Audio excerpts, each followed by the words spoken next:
Tuan Moderator, Tuan Samsul Salib daripada bahagian komunikasi korporat SPRM untuk meneruskan sesi pada pagi ini. Dipersilakan Tuan. Terima kasih kepada Encik Rajan. Clear ya suara saya? Yes, clear. Clear Tuan Perak. Alright. Okay. Alright, terima kasih pada Encik Rajan, Pegawai Integriti UKM, dan kita masih lagi sebenarnya di sesi perkongsian integriti walaupun bertukar suara. Ya, tadi Encik Rajan, sekarang saya Samsul bin Salib daripada bahagian komunikasi SPRM dan juga merupakan salah seorang antara orang yang tenaga pengajar ataupun juri yang hadir ke kelas untuk subjek integriti dan juga rasuah di UKM, UPN dan beberapa universiti lain.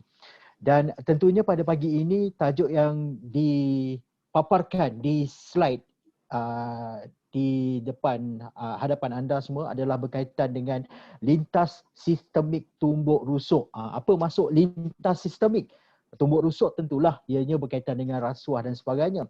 Dan pada hari ini ianya merupakan satu kisah benar, merupakan pengalaman seorang bekas pesalah rasuah iaitu Tuan Muhammad Firdaus Ramlan. Tuan Firdaus okey? Ada di talian? Ada alhamdulillah. Alright, itu suara beliau. Nampak suara Assalamualaikum dia warahmatullahi sebagai wabarakatuh. Waalaikumsalam. Jadi pastikan seperti mana Tuan Rajan katakan tadi, kita ada dalam sekitar 2 jam ini, pastikan data internet anda mencukupi dan sama-sama kita melihat bagaimana kisah di sebalik tirai besi ini, bagaimana punca dan kesan rasuah kepada umum dan juga kenapa harus kita membenci rasuah. Tapi sebelum itu, saya ingin berkongsi sedikit mengenai biodata Tuan penceramah kita. Tuan Muhammad Firdaus Ramlan merupakan pemegang ijazah sarjana muda undang-undang daripada Universiti Teknologi Mara. Pernah bertugas sebagai pegawai undang-undang di Majlis Perbandaran Kelang dan Magistrat di Mahkamah Magistrat Gua Musang, Mahkamah Kuala Kerai dan Mahkamah Macang. Dan beliau disabitkan dengan kesalahan meminta dan menerima suapan sehingga menerima hukuman denda dan juga penjara. Tapi kini beliau tampil dengan beraninya untuk berkongsi dengan anda semua, dengan masyarakat Malaysia. Ya, pernah juga masyarakat dunia, kami pernah menjemput Tuan Firdaus Ramlan ke sesi bersama dengan belia-belia dari seluruh dunia dan berceritakan tentang pengalaman beliau untuk menjadi sempadan supaya kita tidak terjebak dengan rasuah. Jadi tanpa melengahkan masa, mungkin pembuka kata daripada Tuan Firdaus sendiri tentang sesi kita pada pagi ini. Silakan Tuan. Assalamualaikum warahmatullahi wabarakatuh dan selamat pagi semua. Alhamdulillahirrabbilalamin wassalatu wassalamu ala asyrafil anbiya'i wal mursalin wa ala alihi wa sahbihi ajma'in. Terima kasih kepada Tuan Samcoy, Tuan Samsul, moderator kita pada hari ini, dan terima kasih juga kepada saya ucapkan kepada urus dia di Universiti Kebangsaan Malaysia, seterusnya kepada pelajar-pelajar dan juga kaki tangan yang turut bersama-sama berada dalam sesi Zoom pada pagi ini. Alhamdulillah. Macam biasa, nama saya Muhammad Firdaus bin Ramlan. Saya seorang penglipur lara, tinggalnya di sebelah Putrajaya. Bersama UKM ini bukan kali pertama. Bersama dengan UKM ini bukan saja-saja, tapi ada cerita. Ceritanya pula bukan cerita omong-omong kosong sahaja, tapi ceritanya daripada kesan sengsara. Saya rayu tuan-tuan dan puan-puan, para pelajar yang mendengar, silalah ambil pedoman belaka. Sebab sering saya kata, tak kena tak apa, boleh jalan mendabik dada, boleh berkepak-kepak di udara. Tapi ingat, andai tersunggung kerana tumbuk rusuk ini, kesannya merana terutama sekali kepada keluarga. Jangan bermula langkah yang pertama, jangan start dengan jumlah yang sekecil-kecil mana. So pada hari ini, tajuk yang saya akan bawakan khas untuk Universiti Kebangsaan Malaysia pada hari ini ialah tumbuk rusuk lintas sistemik, dan insya-Allah saya akan huraikan daripada segi bagaimana saya terlibat, apa kesannya, dan juga seterusnya sedikit pesanan untuk uphold your integrity, untuk sama-sama kita mengatakan tidak kepada tumbuk rusuk pada hari ini insya-Allah. Baik, kita ada seramai 333 orang peserta insya-Allah. Dan sebelum saya menyerahkan kembali kepada Tuan Samsul, moderator kita, tolong tolong semuanya yang berada dalam ni bagikan satu thumbs up kepada saya insya-Allah. Baik, kita sama-sama saksikan. Kita nak thumbs up. Kita ada satu ikon reaction di dalam Zoom tu. So please bagikan satu thumbs up kepada saya. Kita nak memastikan tuan-tuan dan puan-puan hadir di tempat tu. Jangan pula hanya sekadar buka dan hilang, insya-Allah. Baik, ada thumbs up-nya, ada sebarang thumbs up yang nak bagi. Okey. Alhamdulillah. Okey, banyak thumbs up yang naik hari ni insya-Allah. Okey, baik, terima kasih. Itu menunjukkan tuan-tuan dan puan hadir dan bersama-sama dengan saya dan juga Tuan Samcoy pada Tuan Samsul pada hari ini. Tersasul. Baik, okey, insya-Allah saya serahkan kembali kepada Tuan Moderator insya-Allah. Terima kasih.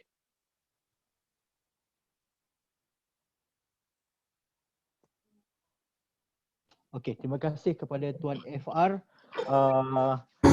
Saya panggil beliau dengan FR lah, kawan lama kan. Dan sekali tidak sengaja beliau telah mendedahkan nama Facebook saya, Samcoy kat situ.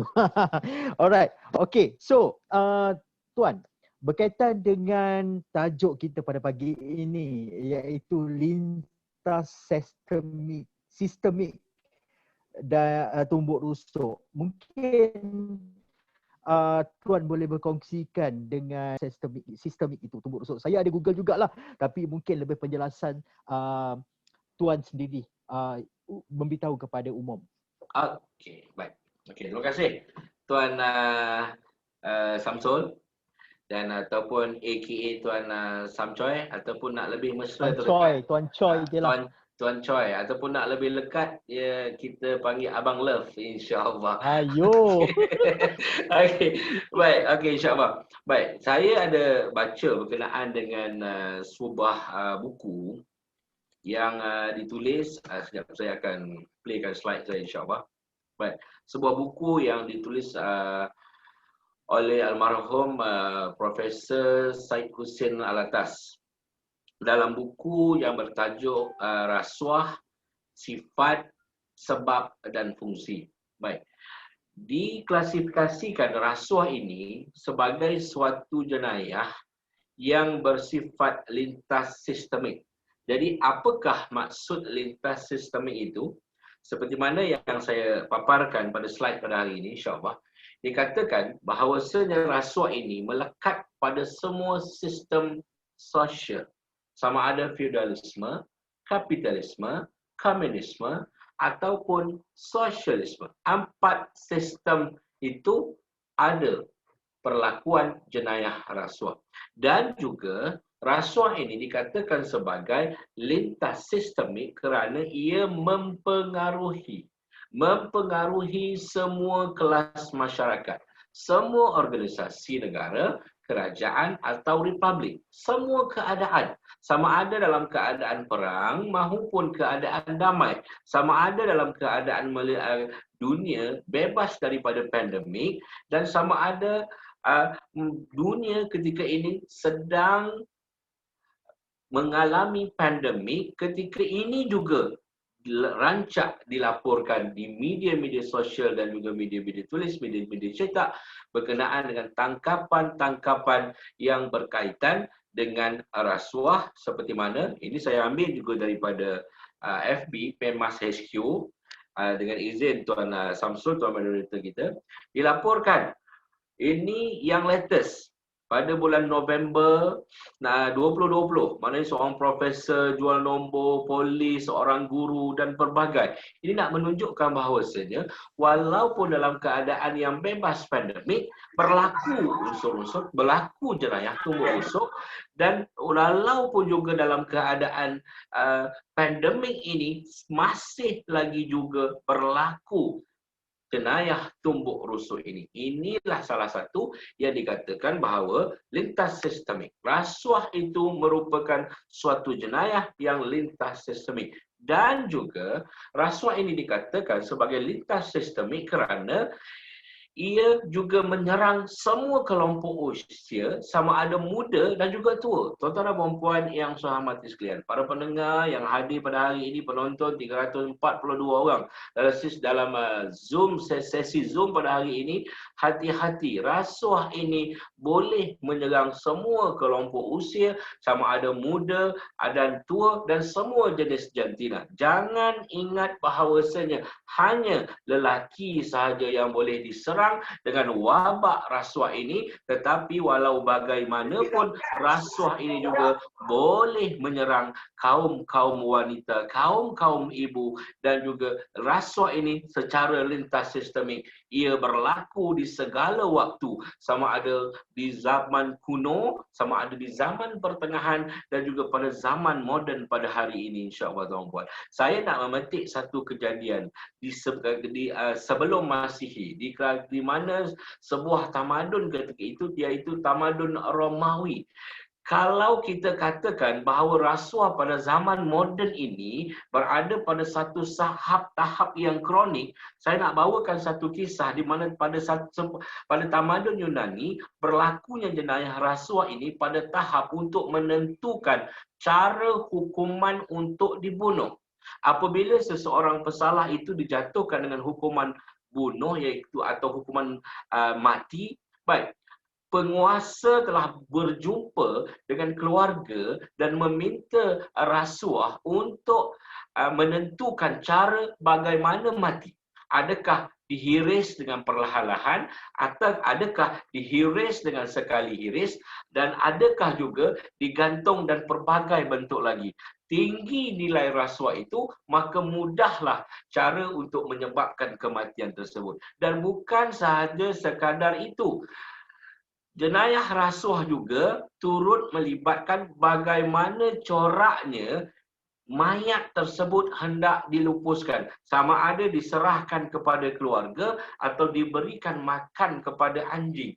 Itu juga melibatkan unsur-unsur rasuah ketika zaman tamadun ataupun kerajaan Romawi. Itu makluman tuan-tuan dan puan-puan yang saya hormati sekalian. Baik, itu sebagai pembukaan topik tajuk pada hari ini yang saya katakan bahawasanya rasuah ini bersifat lintas sistemik, melekat pada semua sosial, mempengaruhi semua kelas masyarakat, mempengaruhi semua organisasi negara dalam keadaan pelbagai, sama ada perang ataupun damai, dan juga menyerang kelompok-kelompok usia sama ada muda dan tua, dan juga menyerang semua jantina sama ada lelaki maupun wanita, termasuklah juga pondan-pondan dan darai-darai. Baik, sekadar itu dulu, saya serahkan kembali kepada Tuan Moderator. Terima kasih. Boy, yang last word tu rasa macam tu. Tapi betul, dalam siasatan SPRM mereka juga terlibat. Sebenarnya untuk pihak SPRM handle mereka, menyoal siasat mereka, kena ada satu teknik yang betul-betul kata orang itu terbaiklah supaya pegawai lelaki ataupun pegawai perempuan yang hendak berurusan untuk soal siasat mereka itu perlu dalam keadaan yang sentiasa bersedia, sebab dia tidak boleh dua lelaki ataupun dua perempuan, pegawai lelaki dan perempuan yang menyoal siasat, sebab dia kena ada balance kat situ, sebab kita tak nak ada timbul-timbul masalah lain selepas itu. Tapi memang ada sebenarnya untuk kes rasuah ini, memangnya seperti mana kata Tuan FR kita, dia tidak mengira bangsa, agama, jantina, ideologi, merentas sempadan, semua pihak, malah di seluruh dunia. Bagi okey Tuan, sebenarnya latar belakang Tuan sendiri sebagai seorang magistrate yang saya kira ianya satu jawatan yang sangat tinggi, sangat disegani di sesuatu lokasi itulah, macam contoh di kawasan Machang, Kuala Krai, dan tentunya di kawasan-kawasan terpencil seperti itu, jawatan seorang magistrate itu merupakan jawatan yang sangat gah dan disegani. Bagaimana Tuan sebenarnya mengambil kesempatan ini untuk saya tidak langsung terlibat dengan kancah rasuah ini, Tuan? Okey. Baik, terima kasih sekali lagi Tuan Samsul, moderator kita pada hari ini. Soalan bagaimana saya terlibat? Okey, untuk makluman tuan-tuan dan puan-puan yang saya hormati sekalian, pelajar-pelajar terutamanya. Setiap dari kita ada cita-cita. Setiap daripada kita ada keinginan. Baik, keinginan ataupun cita-cita untuk menjawat jawatan sebagai seorang magistrate ini sebenarnya telah bermula ketika zaman persekolahan lagi. Pemakluman semua. Saya ingat masa di peringkat SPM, saya sudah bercita-cita nak menjawat jawatan sebagai seorang magistrate. Spesifik. Bukan kerana terpengaruh dengan cerita Allahyarham P. Ramlee. Tapi memang saya menspesifikkan cita-cita saya untuk menjawat jawatan sebagai seorang magistrate. Dan Alhamdulillah SPM saya, selesai SPM, saya continue study di matrikulasi undang-undang di UiTM, Universiti Teknologi Mara di Shah Alam, dalam matrikulasi undang-undang selama 1 tahun setengah, so 3 semester. Selepas habis sahaja matrikulasi, saya melanjutkan pelajaran di peringkat ijazah sarjana muda undang-undang kepujian undang-undang di UiTM, ALB without honors, sebab honors dia separatekan untuk 1 year program. Dan habis sahaja ALB, saya sambung kemudiannya di LLB Honors, ijazah sarjana muda undang-undang kepujian UiTM Shah Alam, spesifik for 1 year.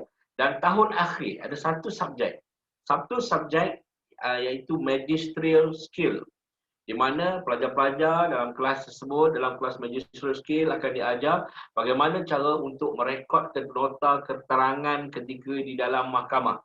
Jadi ketika itu, the first class, kelas tersebut diajar oleh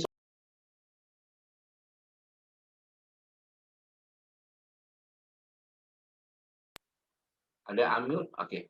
Kelas tersebut diajar oleh seorang pensyarah yang merupakan seorang magistrate ketika itu di Mahkamah Magistrate Petaling Jaya. Dan ditanyakan soalan kepada kelas secara umumnya. Baik, soalan yang ditanya adalah, kelas, apakah pandangan ataupun persepsi kamu berkenaan dengan magistrate? Dan I'm the first person. Saya orang individu yang pertama yang angkat tangan secara sukarela. Dan jawapan saya, kalau difikirkan balik pada hari ini, cukup saya menggerunkan hati saya sendiri. Kenapa?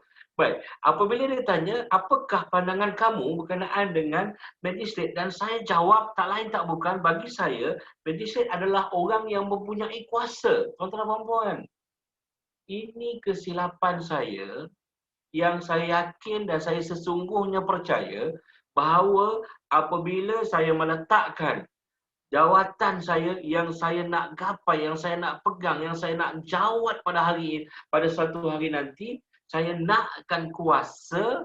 Inilah yang menjadi satu turning point kenapa bagaimana saya boleh terlibat dengan jenayah rasuah secara khusus. Baik, masih lagi dalam soalan yang ditanya oleh tuan moderator pada hari ini sikit sebanyak latar belakang saya. Bagaimana saya boleh terlibat ataupun terbabit dengan kesalahan jenayah rasuah ini? Baik. Pada tahun 2000 sehingga 2006, untuk makluman sekalian, saya saya graduate UiTM. Kemudian saya jawatan yang pertama di MPK 2000 until 2006 for 1 year. Contract officer, legal officer ketika itu, L41, alhamdulillah. Dan seterusnya saya telah dihantar ke Kelantan. Saya join service dengan federal. Alhamdulillah, untuk pelajar-pelajar sekiranya dalam kos integriti dan rasuah ini ada daripada kalangan pelajar-pelajar undang-undang, insya-Allah boleh apply melalui ESPA, dan saya pun juga melalui ESPA, alhamdulillah dihantar, mendapat tawaran sebagai seorang pegawai undang-undang grade L41. Jawatannya ketika itu tetap, tapi masih lagi belum disahkan jawatan. Baik, saya dihantar ke Kelantan. Sebenarnya asal-usul hamba orang Kelantan. Saya yakin, saya percaya dalam antara 376 ni ada juga orang-orang Kelantan. Baik, insya-Allah. Orang Kelantan bagi satu reaction kepada saya please. Orang Kelantan, mana orang Kelantan? Tapi kita pakat kelih orang Kelantan. 370. Tuan Samsul jangan bagi reaction. Tuan Samsul bukan orang Kelantan. Kelantan celuk dia nampaknya. Baik, mana hilal berhabis orang Kelantan ni? Cik Rajan orang Kelantan ke tuan? Tuan Rajan kita orang Kelantan ke? Baik. Mana lagi Cik Ain, Cik Ani, Integrity lagi. Pakat hilal belakang Kelantan insya-Allah tuan-tuan dan puan. Ada student-student daripada Kelantan? Baik. Jangan malu mengaku orang Kelantan insya-Allah tuan-tuan. Baik, okey. Saya dihantar balik ke Kelantan. Di Mahkamah Tinggi. Seperti mana yang Tuan Samsul bacakan tadi pada tahun 2007. Baik. Dan seterusnya. 2007 juga untuk makluman semua pendengar, semua penonton dalam sesi Zoom pada hari ini, saya dihantar ke Mahkamah Magistrate Gua Musang. Di sini bagaimana saya berbuat. Kenapa tuan-puan? Baik.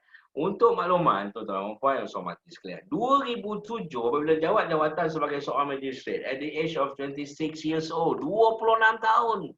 26 years old saya menjawat jawatan sebagai seorang magistrate. Dan apabila jawatan saya ini sebagai seorang magistrate, saya rasa tak ada orang boleh tangkap saya. Saya punya slogan, tagline ketika itu adalah mana-mana aku pergi, aku kena jadi king. Memang king. King Kong akhirnya. Itu malang sekali. Baik. Apabila modal itu tanyakan, bagaimana boleh saya terlibat? Sifat king yang ada dalam diri. Sifat king inilah yang menyebabkan kehancuran kepada saya. Polis buat roadblock, saya tak berhenti. Saya lalu tepi, saya redah tepi. Polis tahan, saya buka tikap. Saya kata, bapa tahan kawan. Kawan tok hakain dalam kawasan ni. Tuan-tuan, please. Pelajar-pelajar terutamanya. Sekiranya semasa sedang melanjutkan pelajaran ini, kita ada rasa ego. Ego kenapa? Ego kerana ayah saya datuk konon-konon. Ayah saya somebody. Keluarga saya somebody. Keluarga saya saya baik dengan pensyarah tu. Dia tak akan failkan saya kalau saya gagal hadir dalam kelas pada hari ini. Tuan-tuan, kalau ada rasa ego, rasa immunity konon-konon dalam diri, tolong hakis, tolong buang. Tolong cabutkan dalam diri kita. Sebab apa? Sebab tidak lain, tidak bukan. Ia boleh memesongkan kita ke arah salah guna kuasa ataupun unsur-unsur rasuah ini yang berlaku. Baik, dan seterusnya untuk makluman sekalian, 2008 saya akan hantar klik ke Mahkamah Magistrate Kuala Krai Machang, Kelantan. Bermula di Gua Musang, dihantar ke Kuala Krai dan juga Machang sehinggalah pada tahun 2009. Nah, di sini untuk makluman sekalian, para pelajar terutamanya dan juga pensyarah-pensyarah, pegawai-pegawai kaki tangan UKM sekalian, 2009 bagaimana situasi ini tengok pada gambar. Bukan seselama ataupun COVID-19 masa itu, bukan. Tapi 2009 untuk makluman semua, saya telah ditangkap di stesen minyak Esso Machang, Kelantan. Stesen minyak Esso Machang.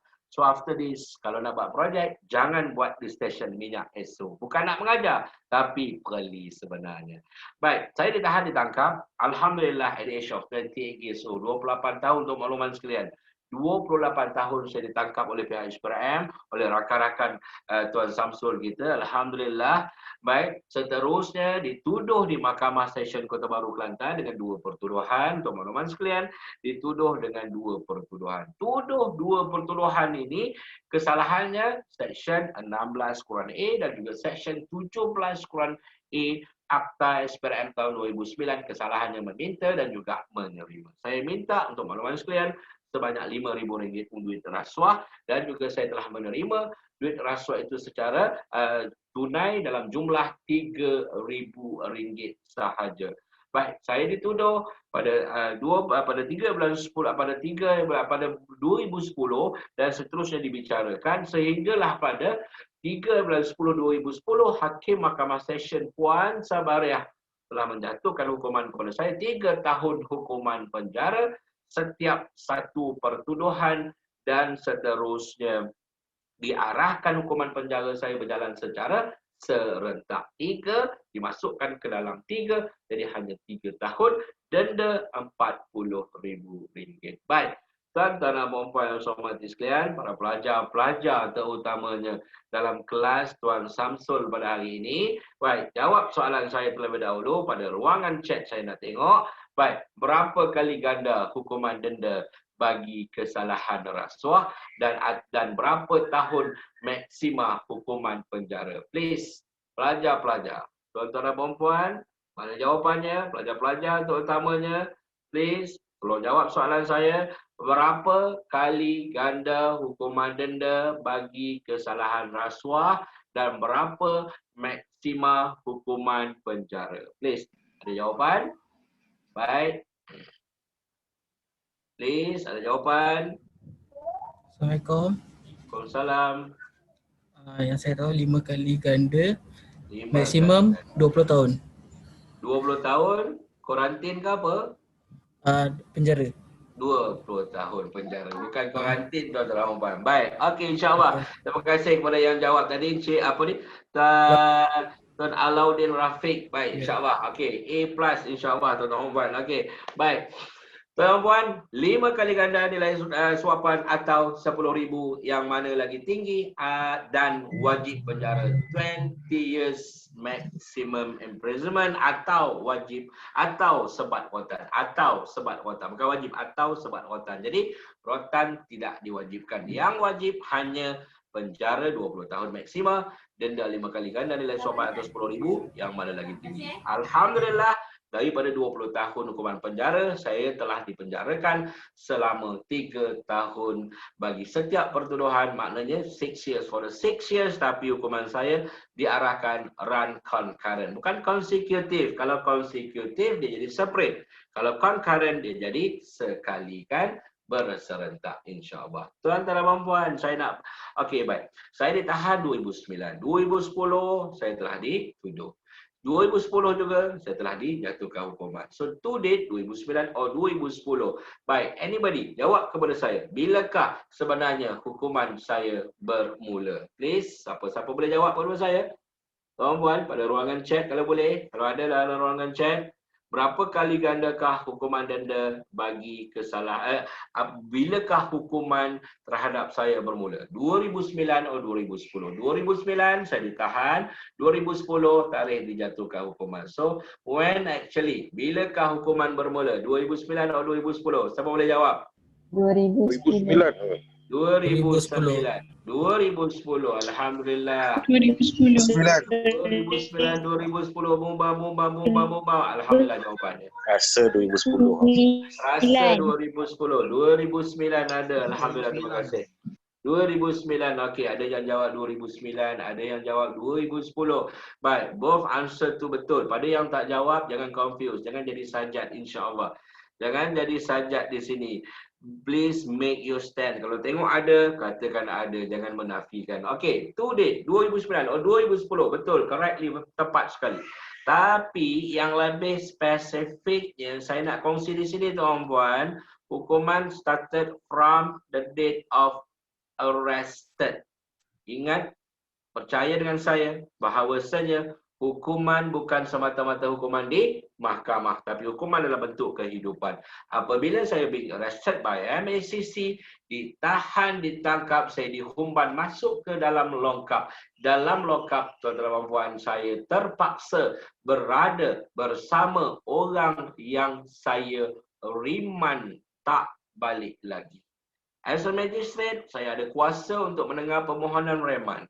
Apabila seseorang yang melakukan disyaki melakukan kesalahan, ditangkap, dia direman sama ada 4 hari, 3 hari, 7 hari. Baik, apabila direman, untuk mendapatkan perintah reman, hendaklah mendapatkan daripada first class magistrate or second class magistrate. Saya ketika itu dikategorikan sebagai seorang first class magistrate. Second class magistrate, ADO dan juga DO di setiap daerah. First class magistrate adalah magistrate yang reside ataupun bertugas di mahkamah magistrate setiap daerah. Baik, as a magistrate, saya ada kuasa, saya punya function saya punya duty of job saya, tugas saya untuk mendengar, salah satunya mendengar permohonan reman. Jadi, bila saya reman seseorang tu masuk dalam lokap, esoknya, malamnya, saya terhumban masuk ke dalam lokap. Apa dia buat? Oleh kerana Kelantan, dia buat dikir bagak. Tuan-tuan dan puan-puan, bila dia tengok saya dia berdikir, dia kata, Magistrate Macai kena igak, Magistrate Macai masuk lokak. Ni pagi ni saya mixkan. Ada campur-campur. Kadang-kadang saya guna bahasa Newcastle. Faham bahasa Newcastle? Bahasa Kota Baru, insya-Allah, tuan-tuan dan puan-puan. Baik. So dapat tak mesej di sini? Hukuman started from the date of arrested. Baik. Masih lagi dalam sesi pengenalan, insya-Allah. Bagaimana saya boleh terbabit sehingga saya pakai baju banduan seperti mana ini. Untuk makluman sekalian, tuan-tuan dan puan-puan, tolong don't change your attire to this attire. Jangan tukar pakaian tuan-tuan dan puan guna pakaian. Pakaian ini penuh aib, pakaian ini penuh dengan persepsi ni tuan-tuan. Sebab apa? Sebabnya untuk makluman sekalian tuan-tuan, pakaian ini dipandang sinis, dipandang serong oleh masyarakat. Jangan sekali-kali, terutamanya pelajar, buat pakaian macam ni masuk dalam UKM. Pergi ke kelas, tak pasal-pasal, lepas ni sekejap saja viral dan petrolkar akan pasti menunggu, insya-Allah. Baik, ini secara spesifik timeline dia 2010 hingga 2014. Bagaimana saya ditahan, ditangkap 2009, 2010 saya dituduh, 2012 gambar bawah tu saya started masuk dalam penjara, inilah pakaian yang saya pakai. 2013 seterusnya juga inilah pakaian yang saya pakai dan seterusnya 2014 inilah saya sebenarnya, insya-Allah. Pakaian ini penuh aib, penuh persepsi. Saya rayu, saya pohon kepada semua, terutama kepada para pelajar dan juga para pegawai kaki tangan Universiti Kebangsaan Mulia yang saya sanjungi, yang saya kasihi sekalian, supaya don't change your attire to this attire, untuk maklumat tuan-tuan. Baik, tuan-tuan dan puan yang saya hormati sekalian, seterusnya lagi, masih lagi dalam soalan bagaimana saya boleh terbabit. Baik, untuk maklumat sekalian, saya ditahan, ditangkap di stesen minyak Esso Machang. Lihat pada gambar tersebut, kiri kanan itu adalah pegawai-pegawai SPRM yang ketika itu sedang membacakan notis tangkapan kepada saya. Dan bagaimana saya ditahan ketika itu apabila duit diletakkan di poket pintu kereta sebelah pemandu dalam kenderaan saya. Pada malam 11 hari bulan 10 tersebut, itulah yang menyebabkan bagaimana kiri dan kanannya SPRM datang buat serbuan, jumpa duit berikat yang getah duit itu telah bertanda, insya-Allah. Dan inilah kad pengenalan saya yang saya pakai ketika di dalam penjara. Baik, ada nombor daftar, ada nama, ada kad pengenalan, umur semasa masuk. Saya masuk 3 tahun, dalam umur 30 tahun. Kekerapan masuk penjara, saya hanya masuk 1 tahun penjara. Dan tempoh hukuman saya dipenjarakan 3 tahun, 0 bulan, 0 minggu, 0 hari.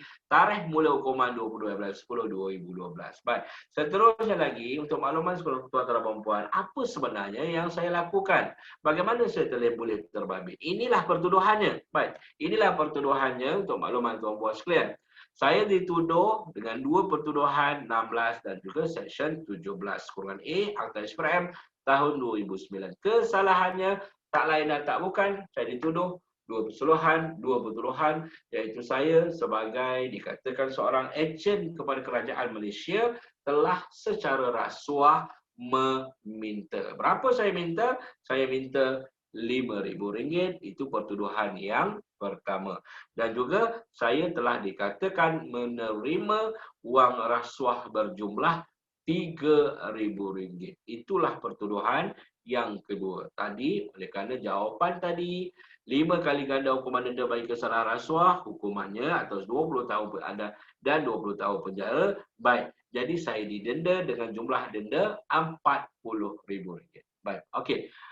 Tuan-tuan dan puan, seterusnya lagi sedikit fakta yang saya nak kongsikan di sini. Inilah hukumannya. Okey, hukuman penjara adalah 3 tahun bagi setiap pertuduhan. Maksudnya yang 16A tadi saya kena 3 tahun. Yang 17 pertuduhan, Seksyen 17 pertuduhannya, saya juga didenda dengan jumlah denda dihukum dengan hukuman penjara 3 tahun. Jadi run concurrent, disekalikan, untuk makluman sekalian. Baik, dan seterusnya juga saya kena denda RM40,000 sebab pertuduhan yang pertama saya dituduh dengan RM5,000 perbuatan meminta.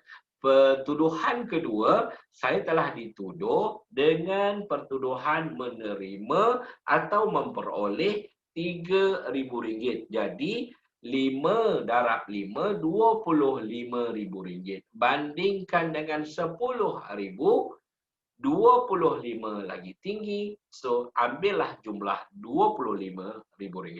Pertuduhan kedua, RM3.000 darab 5, 15. Bandingkan dengan 10, 15 lebih tinggi. Maka pertuduhannya, hukuman dendanya adalah RM15.000. Combine kedua-duanya sekali, 25 campur 15. Jumlah keseluruhan adalah RM40.000. Alhamdulillah, untuk makluman tuan-tuan dan puan-puan, denda tersebut saya mampu bayar, jadi mengelakkan saya daripada dikenakan dengan hukuman tambahan penjara. Saya dipenjarakan 3 tahun dalam serentak.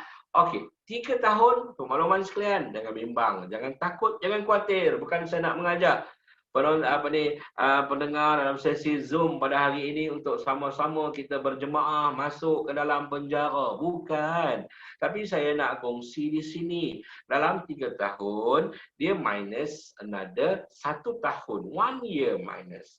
Kenapa dia tolak 1 tahun? Sebab remittance 1/3. Ini sebagai perkongsian kepada tuan-tuan dan puan-puan sekalian.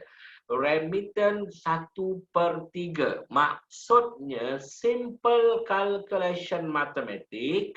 Setahun kita ada 12 bulan keseluruhannya. Dia akan berikan diskaun sebanyak 4 bulan. So maknanya di sini 12 tolak 4, hanya tinggal 8 bulan sahaja untuk makluman tuan-tuan dan puan-puan. So, hukuman penjara saya 3 tahun, 12 bulan. 12 bulan minus 444, tinggal 888, 3 times 8 darab 3, 24 divide by 12, maksudnya 2 years. Jangan bimbang, jangan takut, jangan khawatir. Masuk jail, ada hukuman, ada diskaunnya insya-Allah. Baik. Seterusnya penonton-penonton, peserta-peserta dalam sesi Zoom pada hari ini insya-Allah. Saya nak kongsikan di sini. Kalau ada angka mudah. Walau bagaimanapun ini saya nak bagi satu soalan. Kepada khususnya di sini saya buka soalan ini dalam ruangan chat please, dalam ruangan chat jawabnya, jangan buka mic tapi jawab pada ruangan chat, type di situ. Okey, saya nak bagi satu situasi. Contohlah, ini contoh. Baik, contoh. Seorang pegawai immigration, bukan di Johor tapi tempat lain tuan-tuan dan puan-puan. Baik, seorang pegawai immigration meminta rasuah daripada seorang wanita. Tujuannya tak lain tak bukan untuk renew passport. You tak perlu bayar untuk renew passport, tapi you just provide me a sex, then I will renew your passport. Okay, so faham situasi dia. Seorang pegawai immigration meminta rasuah daripada seorang wanita untuk tujuannya renew passport. Kau bagi aku seks, aku selesaikan masalah kau. So, kalau ditangkap oleh pihak SPRM, dituduh oleh pihak pendakwa, bagaimana disabitkan bersalah, bagaimana kita nak dikirakan, nak kira 5 kali ganda. Apakah hukuman? Bagaimana kita nak kira hukumannya? Please, pada ruangan chat, please. Saya buka soalan ni kepada 404. Sekarang kita ada 404 partisipan. Bukan kepada pelajar sahaja, tetapi kepada semua. Jawapannya apa? Please. Tuan-tuan dan puan. Jangan buka sahaja tapi tak ada di tempat. Please, jawapannya please. Jawapannya masih belum lagi masuk sebarang jawapan. Tuan-tuan dan puan. Terutamanya kepada pelajar, tak pandai Cik Muhammad Khairul Halmi. Denda penjara sahaja mungkin 10K mungkin. Okey please. Maaf saya tak tahu. Lagi-lagi please. Please. Kita ada nilai renew lesson please. Cik Nur Syazwani. Baik. Cik Nur Syazwani jawab. Itu jawapan yang tepat.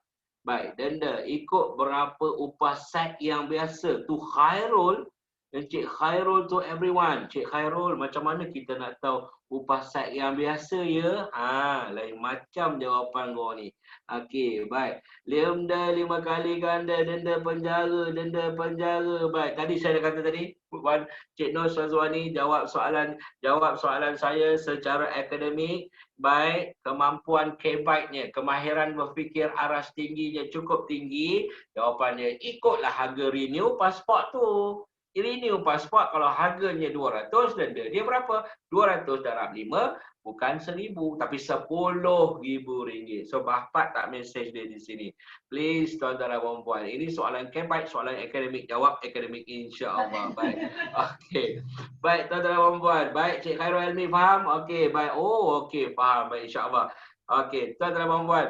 Okey, insya-Allah seterusnya. Untuk makluman saya sekalian, saya diperintahkan masuk ke dalam penjara pada 22 bulan 10 2012. 22 of October 2012. 22 saya masuk, 23, 24, 25, 26. 26 is Hari Raya Aidil Adha. So after 4 days dihumban masuk ke dalam jail, saya kena sambut Hari Raya Haji. 4 hari. Tapi saya nak kongsi di sini kepada kita ada pada hari ini, kita ada sekarang ni 406 peserta insya-Allah. Saya nak kongsi di sini pada hari 408 saya nak kongsi. Saya pernah salam dengan Rasul. 409 peserta pada hari ini. Saya yakin, saya percaya barangkali tak ada yang pernah dapat salam dengan Rasul. Tapi saya pernah untuk masuk penjara. Baik, hari raya haji itu saya dapat salam dengan Rasul. Tapi bukan Rasul yang benar, tapi Rasul Melayu, iaitu Rasul palsu insya-Allah. Rasul yang mengangkat martabatnya, orang Melayu kita angkat martabatnya sebagai seorang Rasul. So hari raya haji itu saya dapat salam dengan Rasul. Saya salam dengan dia, saya kata, Rasul, tolong ampun dosa saya banyak. Rasul salam saya, dia pegang ubur-ubur ni, dia gosok ubur-ubur, dia kata, Firdaus, kamu seperti bayi yang dilahirkan semula, bebas daripada any dosa. So alhamdulillah, untung masuk jail dapat free from dosa. Bersalam dengan Rasul insya-Allah, tuan-tuan dan puan-puan. Baik, okey. Tuan-tuan dan puan, 1 tahun 7 bulan 4 hari 10 jam penjara saya. Baik, sifat tumbuk rusuk. Bagaimana saya boleh terjebak? Yang pertama sekali, please. Saya nak kongsi di sini. Saya SMKA, Sekolah Menengah Kebangsaan Agama IAN. Saya dididik, dititik beratkan dengan nilai-nilai keagamaan. Dan as a Muslim, saya diletakkan pasti dalam diri saya, tidak lain tidak bukan, solat adalah perkara tunjang, perkara pokoknya dalam kehidupan. Walau bagaimanapun, kesilapan saya adalah kenapa? Kesilapan saya adalah saya gagal untuk penuhi solat secara sempurna 5 waktu. Sekolah Menengah Kebangsaan Agama IAN Kedah.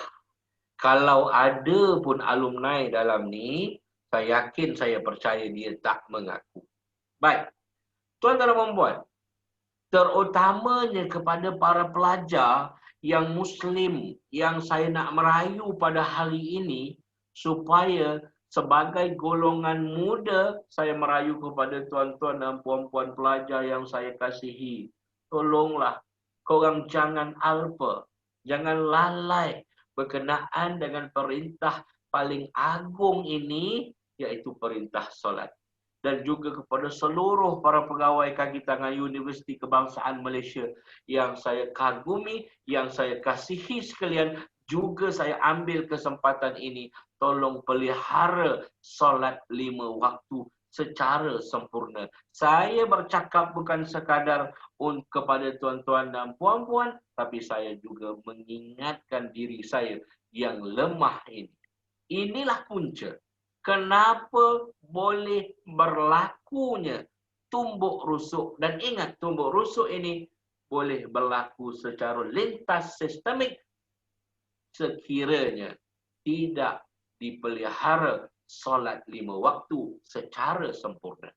Dan lain-lain agama juga. Saya yakin dan saya sesungguhnya percaya tidak ada mana-mana agama yang menyuruh penganutnya melakukan kesalahan rasuah. Itu yang seterusnya. Dan tuan-tuan dan puan, kenapa rasuah ini berlaku atas diri saya, bukan individu lain. Saya fokuskan kepada diri saya sendiri. Kenapa ia boleh berlaku? Ia boleh berlaku kerana saya hanya sekadar tahu dan tidak sedar. Tahu di sini, sedar di sini. Ini poin dia. Tahu apabila saya tengok tuan-tuan dan puan hadir pada sesi Zoom hari ini, tuan-tuan dan puan tahu bahana rasuah, kesan rasuah, bagaimana boleh terlibat, dan khususnya kepada para pelajar yang secara khusus yang mengikuti program pengajian pengajian integriti dan kelas integriti dan rasuah ini, semestinya tahu apa itu rasuah, semestinya tahu apakah hukuman, apakah kesalahannya. Tetapi adakah semua individu sedar? Tahu bagaimana rasuah itu berlaku. Tapi saya tak sedar, saya tahu as a legal officer, as a layman sekalipun, orang tahu, kanak-kanak sekalipun tahu.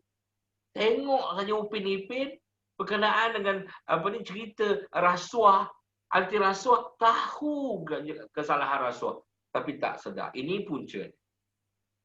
Saya sedar apabila seorang pegawai SPRM masuk dalam kereta saya, menunjukkan kad kuasa Muhammad Ahya, masuk dan memperkenalkan kad kuasanya, barulah saya sedar bahawa saya telah menjerumuskan diri saya kepada kehancuran.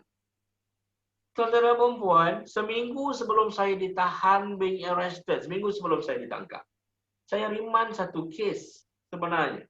Kes melibatkan seorang anggota rela.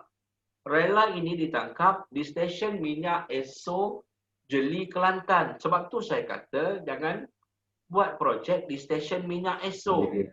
So pilih stesen minyak lain. Bukan maksud macam tu. Tuan-tuan dan puan, saya tahu, saya tengok prosesnya. IO-nya saya ingat ketika itu Tuan Khairul daripada SPRM Negeri Kelantan datang bawa orang kena tangkap dan riman di hadapan saya. So saya dapat tahu ini prosesnya. Dan 2 minggu tadi seminggu 2 minggu sebelum tu saya ada kursus dan ada taklimat di Mahkamah Kota Baru yang menerangkan berkenaan dengan kesalahan-kesalahan rasuah ini oleh pegawai SPRM daripada Kelantan. Ada ceramah, saya hadir, tapi saya hanya sekadar tahu tapi tidak sedar. Tuan-tuan dan puan, saya merayu 410 orang hadir pada hari ini. Saya merayu kepada semua. Saya sujud, saya sembah kepada setiap kaki individu. Tuan-tuan dan puan, berada dah dalam golongan tahu dan golongan sedar. Sebab tahu dan sedar dua perkara berbeza. Jangan jadi seperti saya, sedar hanya ketika ditahan. Sedar hanya ketika berada dalam kandang tertuduh. Sedar hanya ketika apabila diperintahkan hukuman penjara. Sedar apabila terpaksa berhimpit-himpit dalam sel. Pelajar-pelajar, saya duduk 6 orang satu bilik. 6 orang satu bilik saya duduk. 3 orang daripada 6 tu melakukan kesalahan Seksyen 376. Seorang lagi, yang keempat, Seksyen 377D. Dan yang kelima, 377C. 5 orang, sexual offences. 3 orang, 376. Depan-depan saja. 377D, belakang. 377C, mulut, oral. Jadi cukup lengkap. Mana mungkin malam-malam saya tidur meniarap. Kalau saya tidur meniarap, nanti ada yang merayap. Pelajar-pelajar, tuan-tuan dan puan-puan yang saya hormati sekalian. Jangan jadi macam saya, sedar apabila saya disebat tapak kaki saya dengan 20 sebat tapak kaki menggunakan getah paip. Jangan jadi seperti saya apabila hanya sedar apabila diperintahkan berjalan itik gostan. Ni kalau saya berdiri, ni boleh nampak chamber saya besar. Mana mungkin saya ghostan, sangkut ghostannya. Pelajar-pelajar, tolong put dalam, tunjangkan, pasakkan dalam diri tuan-tuan dan puan-puan, khususnya juga kepada pegawai kaki tangan UKM yang saya kasihi sekalian, tahu dan sedar. Kita tahu. Hari ini kita dilapor, hari ini kita tengok di Johor tangkapan besar-besaran. Di KLAI pun tertarik sekali. Di Kuching, di Sabah, di Kuala Lumpur pun, di Putrajaya pun diheret sekali. Kita tahu, tapi kita juga kalau nak memudahkan urusan main, kita juga pakai golongan-golongan ni. Kita tahu tapi kita tak sedar. Tuan-tuan dan puan-puan. Dan yang seterusnya, berbalik kepada soalan Tuan Samsul. Minta maaf Tuan Samsul, saya ambil masa yang lebih panjang untuk menjawab soalan ini. Seterusnya di sini, kenapa rasuah ini berlaku pada peringkat umur saya 26 tahun, pada ketika saya menjawab jawatan sebagai seorang magistrat, adalah kerana tidak lain, tidak bukan kerana sifat abstinent, iaitu sifat menyendirinya saya. Saya bersendiri, saya menyendirikan diri. Saya menyendirikan diri saya daripada rakan-rakan sejawatan saya. Ini salah satu faktor kenapa rasuah itu berlaku. Saya tak menghebohkan diri saya. Saya tak bagi kursus. Kalau ada kursus di Ilkap Bangi. Ilkap Bangi dekat beberapa UKM, Institut Latihan Kehakiman dan Perundangan, di situlah selalunya tempat hakim-hakim, magistrat dan juga pegawai-pegawai perundangan berkursus. Saya tak hadir, tuan-tuan.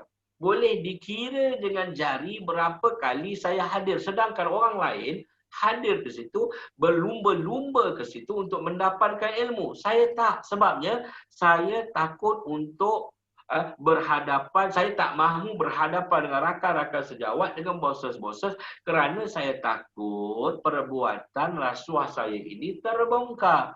Jadi inilah salah satu sebabnya kenapa rasuah tumbuk rusuk yang secara lintas sistemik itu boleh berlaku, kerana ada sifat unsur abstinent, iaitu mengasingkan diri daripada rakan-rakan sejawat yang supaya kegiatan itu tidak diketahui.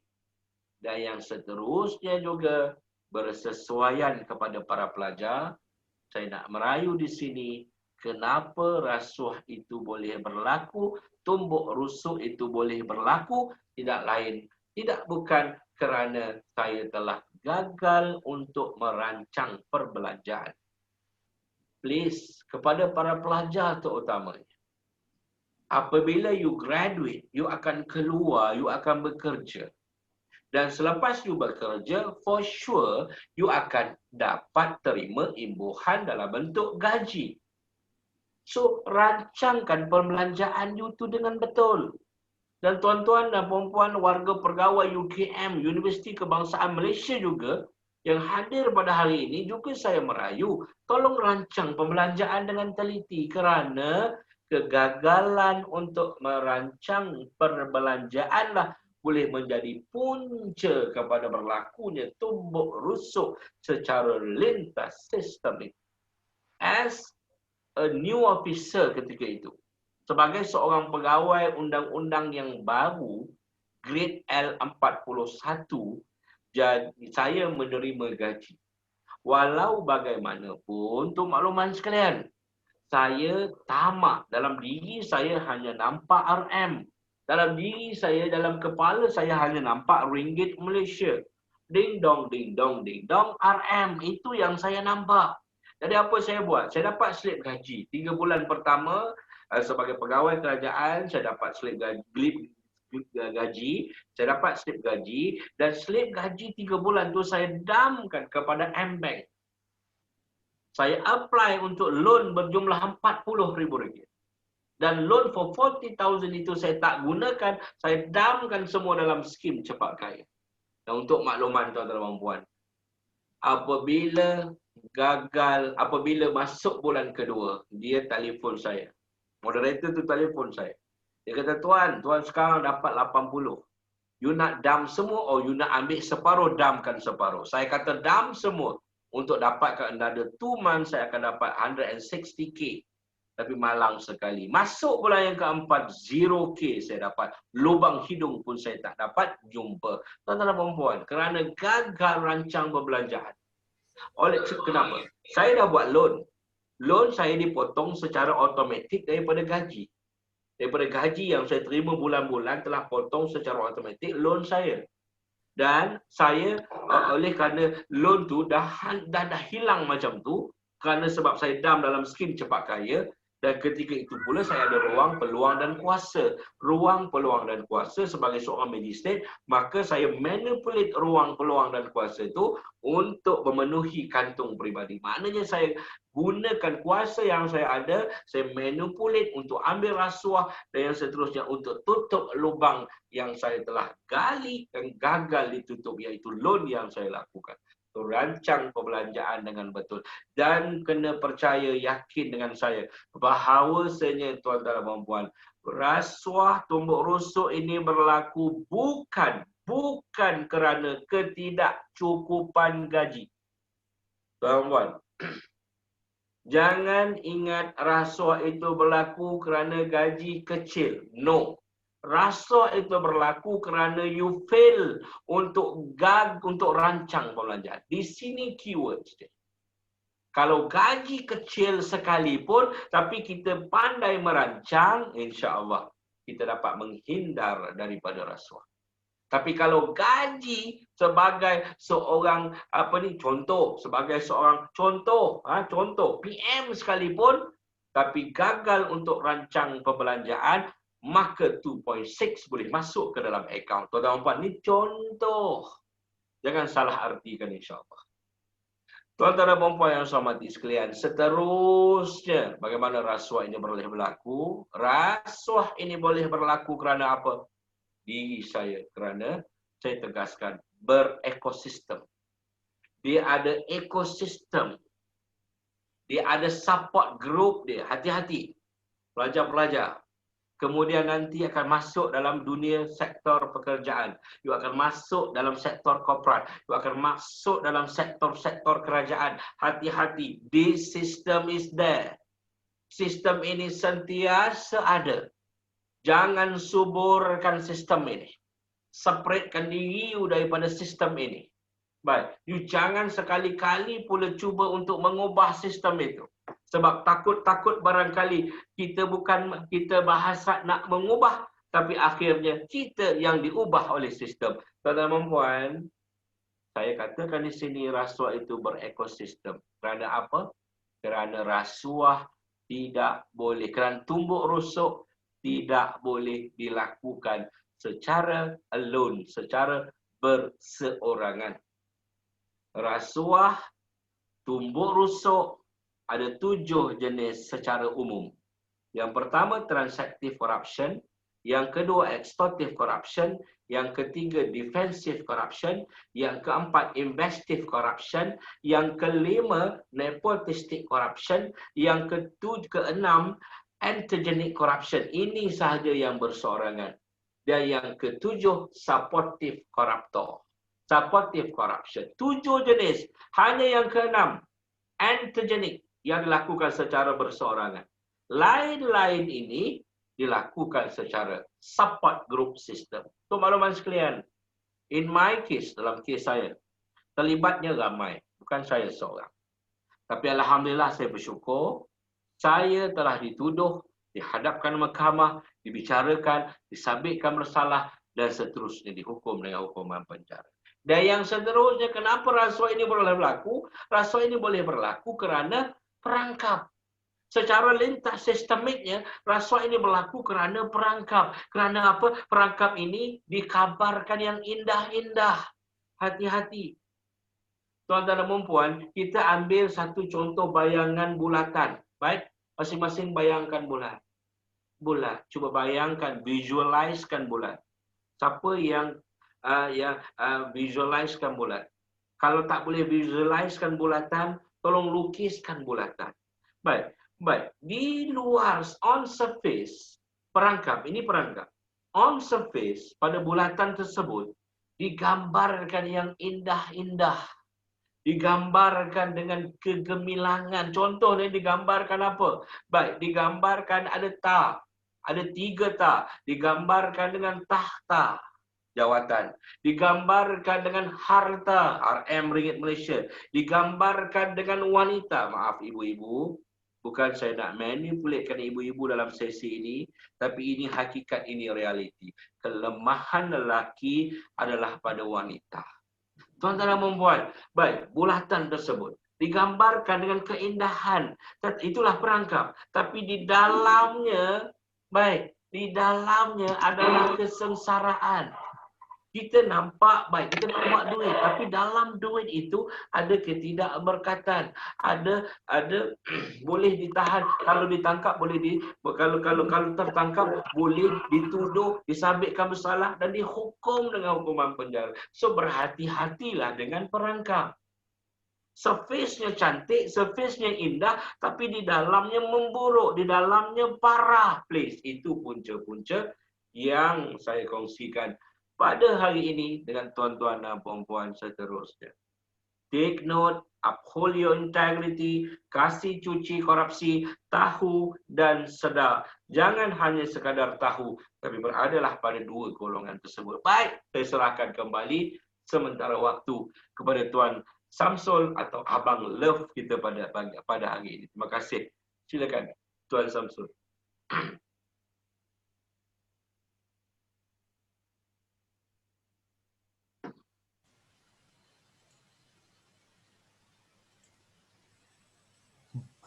Abang Love kita.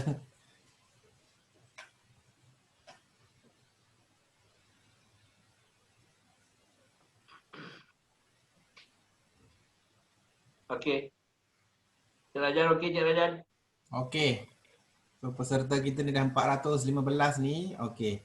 Cuma saya ambil peluang ni untuk buat sedikit ni lah. Kepada peserta ni kita ada juga dari kalangan kaki tangan dan pelajar. Dan juga ada beberapa ni daripada universiti luar lah. Kita invite juga universiti awam lain. Ada a few yang saya nampak dalam list ni. Tuan-tuan Johari daripada UNT. Daripada UM saya nampak tadi. Dan ada beberapa lagi daripada UPSI dan sebagainya. Kepada kaki tangan UKM, pelajar jangan risau, banyak sangat pertanyaan tentang kehadiran, nak rekod macam mana. Nanti sebelum kita punya sesi tamat akan ada Google Form diberikan di ruangan chat dan boleh isi di situ. Maksudnya kita guna satu borang yang sama untuk semua orang. Kat situ ada dia punya ruangan untuk diisi dan ada 5 soalan kuis dipaparkan di situ berkisarkan perkongsian Tuan Firdaus kita. Jadi jika anda fokus dan ikuti perkembangan apa yang dibincangkan oleh Tuan Firdaus, anda mungkin boleh jawab soalan-soalan ini. Dan hadiah istimewa akan diberikan atas sumbangan daripada SPRM. Kan kita akan hantar kepada pemenang yang terpilih. Okey. Abang Love di mana Abang Love? Penceramah boleh join juga ke soalan tu. Okey. Terima kasih Tuan. Saya boleh teruskan. Okey. Abang Love ada? Abang Love dia.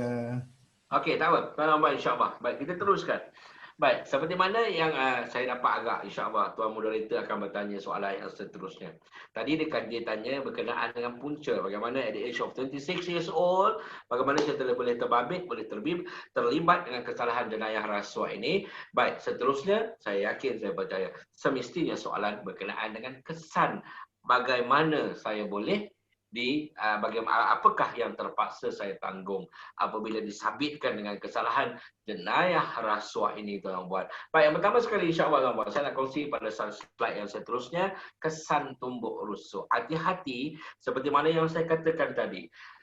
Tak kena, awak semua tak apa. Awak semua boleh jalan mendabik dada, boleh berkapak-kapak di udara. Tapi ingat rayuan saya. Andai tersugung kerana tumbuk rusuk ini kesannya amat merana, terutama sekali kepada keluarga. Inilah kesan yang paling utama yang saya nak kongsikan.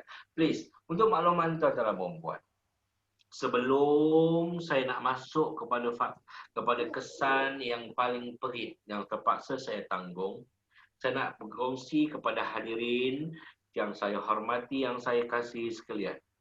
Apabila saya ditangkap oleh pihak SPRM, semestinya saya telah dituduh dan seterusnya saya telah dibicarakan. Baik, semasa proses tangkapan yang dibuat oleh pihak SPRM, untuk makluman sekalian, SPRM telah telah merakam beberapa pita rakaman.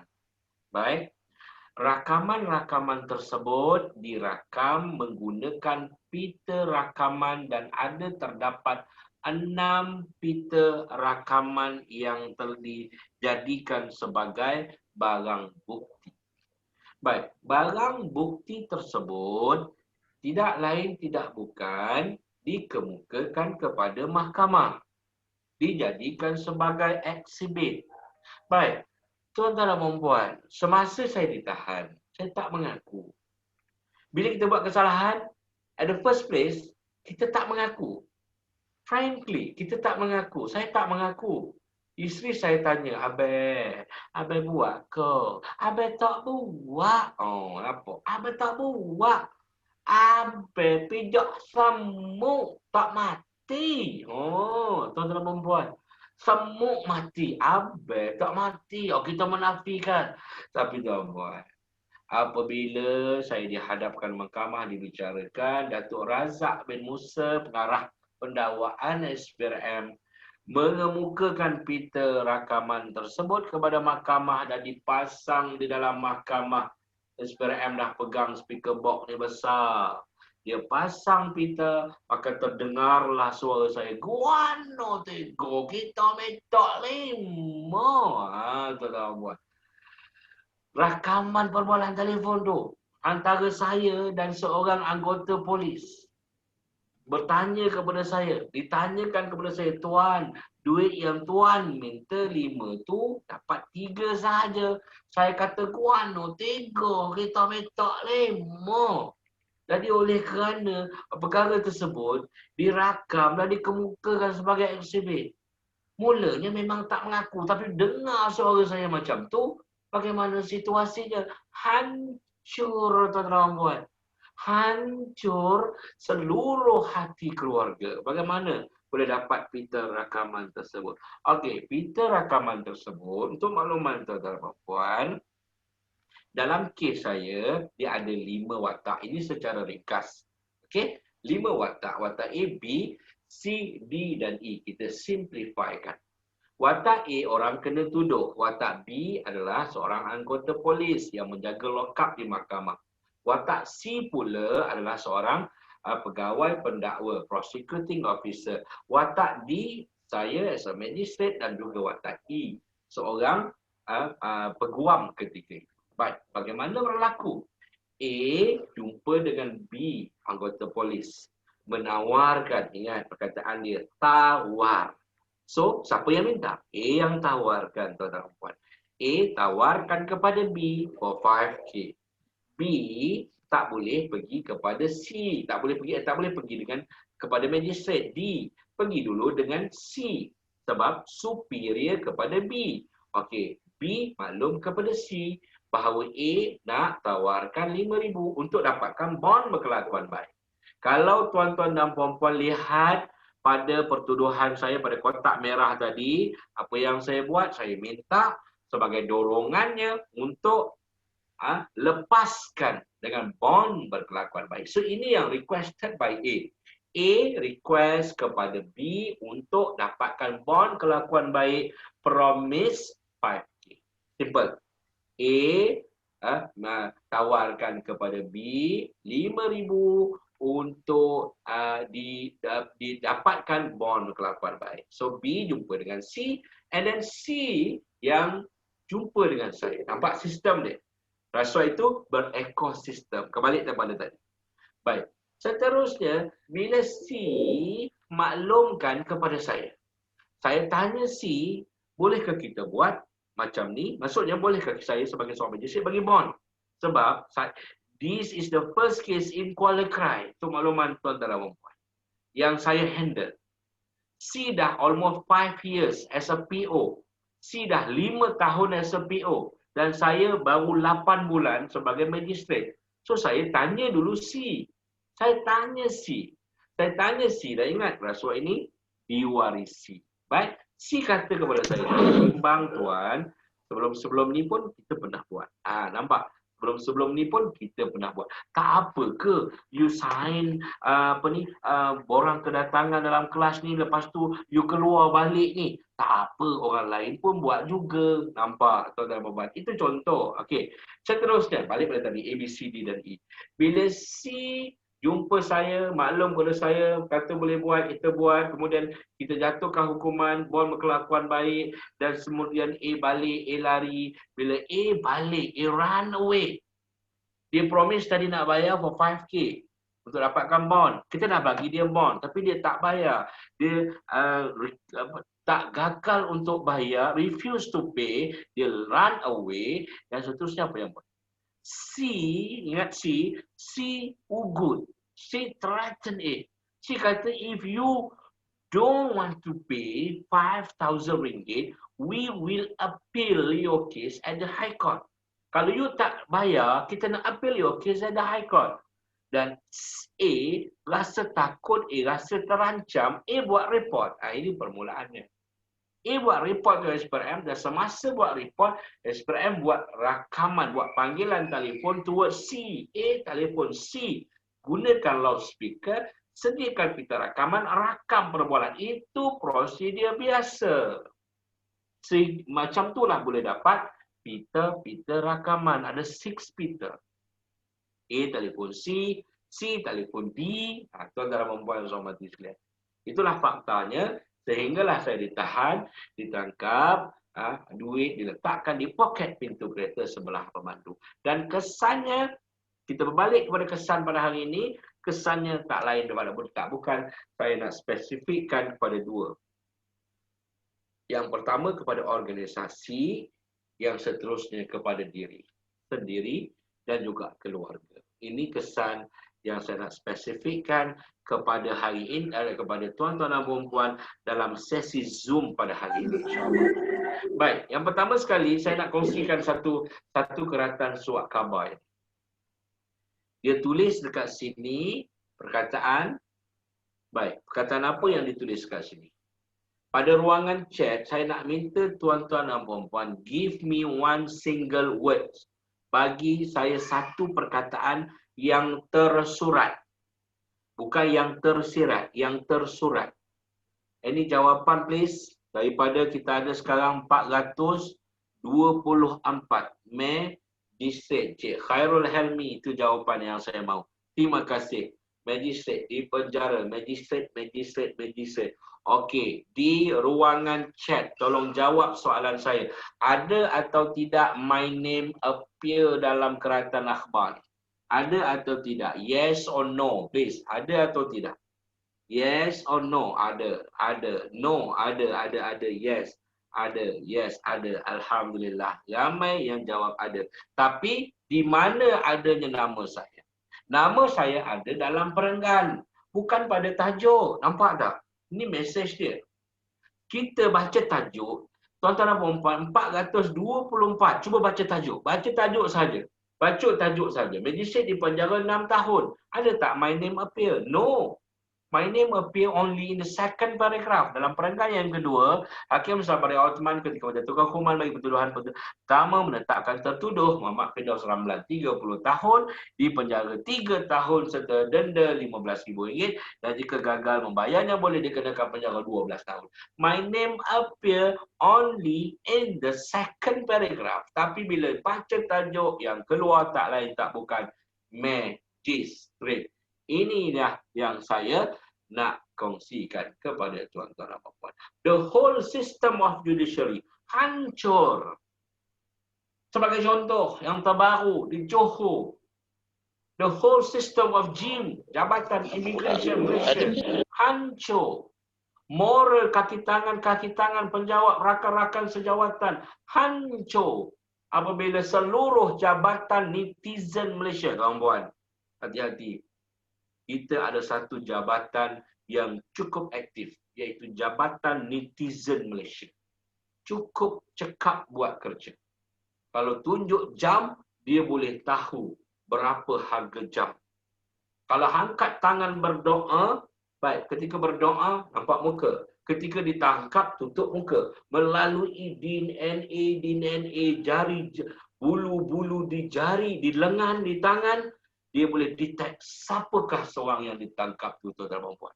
Hati-hati dengan jabatan netizen negara, tuan-tuan dan puan. Aktif, cepat, pantas, sukses semua, insya-Allah. Tuan-tuan dan puan, baik, berbalik pada kertas akhbar ni. Yang keluar perkataan magistrate. So I'm ruin the system as a whole. Bila orang tengok magistrate. Magistrate tu jabatan gapo? Ni guna bahasa Newcastle sikit. Jabatan kehakim. Memelah. Hakim-hakim dalam Malaysia ni korak-korak belakang. Dah. Nampak tuan-tuan buat. Nampak dari sini mesej dia. Sebab tu saya kata hari ni tolong pada pemegang-pemegang amanah, kaki tangan pegawai Universiti Kebangsaan Malaysia dan seluruh yang ada di sini, tak kira daripada wakil daripada UPSI, wakil daripada Universiti Malaysia, wakil daripada Universiti Malaysia Terengganu UMT Cik Jo, dan wakil-wakil serta pelajar-pelajar, please, apabila you diberikan dengan amanah, you pegang, you pelihara, you kukuhkan, you kena gerumkan betul-betul amanah itu supaya jangan you khianati amanah itu, sebab bukan sahaja diri you tapi seluruh organisasi, seluruh sistem boleh hancur akibat kerana perbuatan you. Please. Tuan-tuan dan puan yang saya hormati sekalian. Daripada Encik Hanan, kiranya individu ABC itu disabitkan juga ke? Please, tuan-tuan dan puan yang saya hormati sekalian. Untuk makluman, saya jawab secara jelas, secara spesifik di sini. A, B, C, D, hanya C sahaja yang dituduh, yang dibicarakan, disabitkan bersalah. Ada D sahaja, dadah D sahaja yang dituduh dan disabitkan bersalah. C, A dijadikan sebagai saksi untuk makluman tuan-tuan. Baik, itu seterusnya. Seterusnya lagi, ini hukuman. Secara tak langsung, ini adalah kesan rasuah. Please, tuan-tuan, baca simple. Kita baca di sini, penjara tidak melebihi 20 tahun, senang. Tapi nak menjalani hukuman penjara itu cukup perik. Kita terpaksa duduk berhimpit. Kita terpaksa duduk dalam keadaan yang terkurung. Dan you kena ingat di sini, peserta yang saya hormati sekalian, bahawasanya bila kita duduk dalam jail, kita menghadap tembok dan tembok tu tak boleh bercakap. Kita marah pada tembok, tembok boleh balas balik perbuatan kita. Tak boleh balas balik perbuatan kita. Tapi bersama dengan saya yakin dan sesungguhnya percaya, yang di luar tembok itu yang lebih merana, tuan-tuan dan puan-puan. Saya menghadap tembok, tembok tak boleh bercakap. Tapi di luar daripada tembok ada keluarga. Keluarga menghadap bukan makcik bawang. Tapi keluarga menghadap masyarakat. Masyarakat boleh keji, masyarakat boleh hina. Ini lagi pelik hukuman. Arwah ibu saya buat kuih PLKN. Ada sesetengah kedai runcit di Kuala Nerang, Kedah, yang tidak mahu jual tepung kepada ibu saya kerana perbuatan saya melakukan kesalahan rasuah. So please all, nampak tak kesannya? Bukan sekadar saya, tapi seluruh institusi keluarga. Tuan-tuan dan puan-puan, terutamanya para pelajar yang saya hormati, yang saya kasihi, please appreciate your family. Katakan tidak kepada jenayah rasuah ini. You janganlah bermula dengan langkah yang pertama. Dan jangan juga mengambil walau sekecil-kecil mana. Saya banyak berkongsi cerita.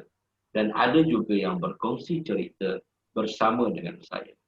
Ada veteran-veteran dalam perkhidmatan yang berkongsi kepada saya bahawasanya ketika zaman Malaysia, mereka ketika usianya muda ditawarkan, tetapi alhamdulillah mereka menolak.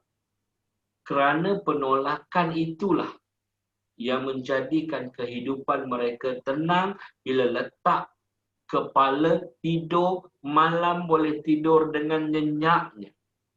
Please, jangan you mula dengan langkah pertama. Jangan start dengan jumlah yang sekecil-kecil mana. Dan yang seterusnya lagi, rasuah ini hati-hati. Ia boleh menyebabkan ketagihan. Ketagih. Satu hari kalau you tak pegang duit rasuah ni, you akan rasa macam kalau hari tu you tak pakai spender, contohlah. Contoh kotak sikit lah kita ambil kan. You tak pakai spender, lepas tu you jalan, you rasa duk tergantung, terkapit macam tu kan. Dia rasa macam tu. Dia rasa pelik, rasa, apa tak kena ni lah. Rupa-rupanya spender tak pakai. Dia rasa macam tu. Please, jangan mula. Rasuah ni ketagih. You tak suntik duit rasuah ni, satu hari dalam diri, you rasa pelik. You rasa macam, something wrong lah. Hati-hati. Jangan mula langkah pertama. Ni kesan ni tengok. Sebab apa rasuah ni menyebabkan ketagihan? Sebab rasuah sekarang ini bukannya rata-rata ribu-ribu, dia main angka juta. Macam macam ada satu kes dia tengok ni. Rasuah jumpa duit rasuah 700,000 dalam telekong. Telekong ni buat semayang ni, dia letak duit rasuah. Duit tu haram. Dia letak dalam telekong nak bagi halal. Nampak bijak kan orang sekarang. Tuan-tuan dan puan-puan yang saya hormati sekalian. Baik, kalau di Kuala Kubu Baru ada satu kes. Rasuah tu, duit tu jumpa dalam peti ais. Nampak? Duit tu panas kan, duit haram, duit panas. Dia letak peti ais, dia nak bagi sejuk. Nampak? Bijak dia. Kemahiran berfikir aras tinggi. Tuan-tuan dan puan-puan, rasuah menyebabkan ketagihan. Yang seterusnya saya nak kongsi pada hari ini kesan. Cuba tengok kronologi ni tuan-tuan yang hormati sekalian. Daripada seorang penjawat awam, pakai baju magistrate, masa tu pakai baju kod, jatuh hukum kepada orang, tiba-tiba malu tak kena tangkap. Ini gambar yang tutup tu bukan kena sesama, jangan salah faham. Pakai baju banduan lagi, perik tuan-tuan dan puan-puan. Baik, seterusnya tuan-tuan dan puan yang hormati sekalian. Baik. Dia insaf and serah diri macam mana? Adakah dia akan dihukum juga? InsyaAllah itu saya akan jawab akhir nanti insyaAllah tuan-tuan. Baik. Tuan-tuan, cuma soalan saya. Bila you tengok pakaian tu, bila you tengok orang pakai baju banduan tu, saya pakai baju banduan tu, apa persepsi? Please. Saya nak jawapan. Satu perkataan. In one single word. Jangan duk karang pula dekat chat tu. Satu jawapan. You tengok pakaian tu, banduan saya tu. Apa yang you terbayang? Satu kata. Bila terbayang banduan, apa yang tu terbayang? Jahat, bersalah, jenayah, orang jahat, bersalah, jahat, orang besar pula tu, malu, menyesal, sorrow, jahat, penyesalan, penjenayah, lagi apa? Jahannam, buat malu je, bad. Moga suatu hari nanti hisap, malu, penjenayah, bersalah, tak ada integriti, takut, penjenayah. Jejas image, khianat, teruknya, penjenayah, King Kong, King jadi King Kong. Penakut. Gila aku bantai. Banduan, kesian. Gerun. Tuan-tuan dan puan. Yang korang duduk kutuk dekat chat tu aku ni. Saya ni. Hampa bantai macam-macam. Gila lah hampa bantai. Paruk lah hampa bantai. Lagi apa lagi tu? Penjahat lah. Kayu pun hampa bantai aku. Tuan-tuan dan puan-puan. Saya tu. Baik. Itulah jawapan yang saya nak. Tuan-tuan dan puan-puan yang saya hormati sekalian, sebab tu saya kata, saya nak rayu dekat sini, jangan tukar pakaian kepada pakaian ni. Don't change your attire to this attire. Please, tuan-tuan dan puan. Nampak? Pakaian ni penuh dengan aib, penuh dengan persepsi. Bila saya tanya tadi pun, jawapan dia macam-macam. Kan? Nampak? Tuan-tuan yang saya hormati sekalian. Seterusnya saya nak kongsi lagi. Ni, masa saya pakai baju banduan warna hijau. Baju banduan warna hijau. Saya masuk pertandingan nasyid. Tuan-tuan, dalam dia ada nasyid tau. Ada marhaban tau. Ada tilawah Al-Quran tau. Ada hafazan, peringkat bawah, peringkat atas tau tuan-tuan. Saya masuk pertandingan nasyid mewakili penjara Kajang. Kajang ni kalah, dapat nombor 2. Nombor 1 dimenangi oleh penjara Keluang. Tuan-tuan, jawab soalan saya. Kenapa penjara Keluang menang pertandingan nasyid 5 tahun berturut-turut? Kenapa? Pada ruangan chat. Tuan-tuan, kenapa penjara Keluang menang?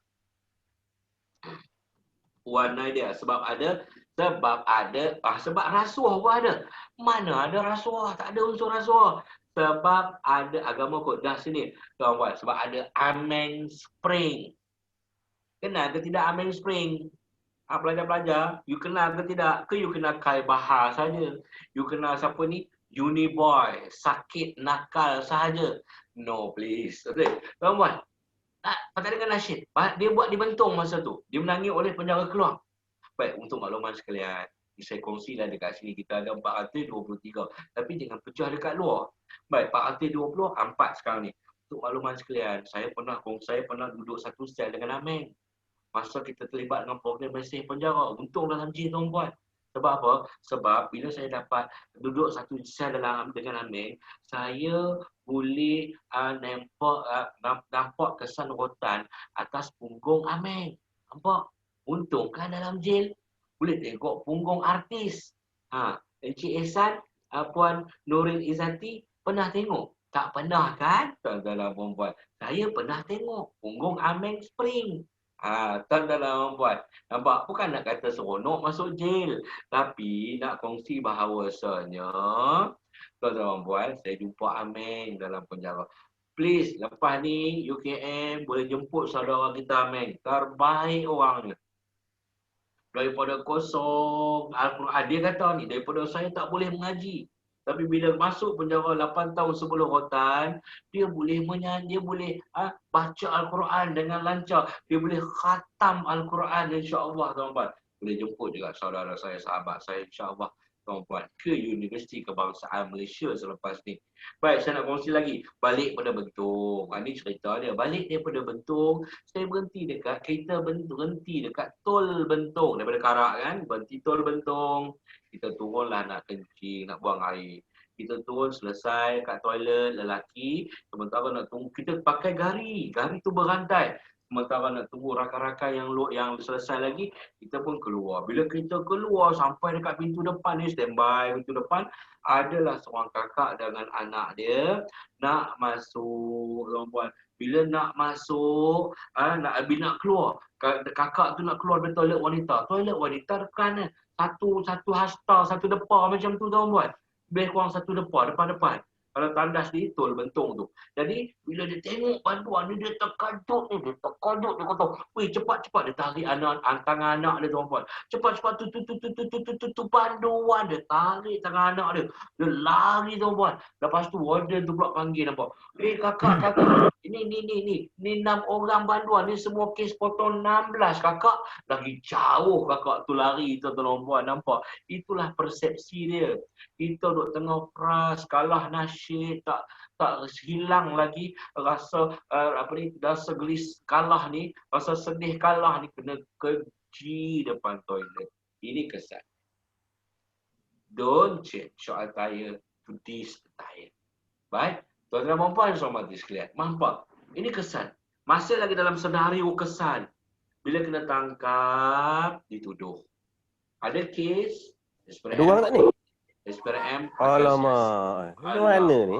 Macam itulah tuan-tuan dan puan yang hormati sekalian. Baik. Okey, rasuah bila kena tangkap, kena tuduh. Bila kena tuduh, dibawa ke mahkamah. Ini kesan. Please, bukan pergi mahkamah sebagai seorang pegawai kehakiman. Tapi pergi mahkamah sebagai orang yang dituduh cukup-cukup perit. Sampaikan situasi, tengoklah dalam gambar, sehingga kan dilaporkan pula. Apa yang dilaporkan? Dia lapor Magistrate Seku Jurugambar nyaris terjatuh tingkat 1. Nampak? Dia tulis kat situ bawah tu, nampak? Saya besarkan. Magistrate yang memiliki tubuh tinggi sasa itu. Saya tak tahulah, tuan-puan. Tubuh saya ni kat mana tinggi, kat mana sasa. Orang lain ada 6 pack, saya ada 1 pack sahaja, untuk makluman tuan-tuan dan puan. Tapi dilaporkan, saya tinggi, saya sasa, kalau saya siku, boleh jatuh tingkat 1. Nampak? Itu yang dilaporkan. Yang seterusnya lagi kesan, saya nak kongsi tuan-tuan dan puan. Baik. Nampak tak gambar kereta tu? Siapa dalam kereta tu? Saya nak bawa tuan-tuan, para pelajar, khususnya kaki tangan pegawai Universiti Kebangsaan Malaysia. Saya nak bawa semua kita pergi ke Kelantan. Sekarang ni kita berada di tepi pantai. Pukul 11 malam. 11 tengah malam. Cuba bayangkan. Tepi pantai Irama. Bacok Kelantan. Angin sepoi-sepoi bahasa daripada Laut Cina Selatan. Tuan-tuan, puan-puan, ini bukan kisah cinta-cinta. Tapi saya nak kongsi. 11 tengah malam saya berdiri dalam liang lahat. Bukan jadi penggali kubur. Tapi saya sambut jenazah. Yang pertama diletakkan di atas paha kanan saya adalah sebuah uncak. You tahu tak uncak? Uncak. Uncak rempah sup you bayangkan, tapi dalam keadaan yang besar sebab mayat yang di dalamnya hanya tinggal dalam bentuk abu sahaja. Dan sedikit keratan-keratan, bongkolan-bongkolan tulang sahaja. Dan individu itu adalah orang yang paling saya sayang dalam hidup saya. Yang saya duduk dalam rahimnya selama 9 bulan 10 hari. Saudara dan puan,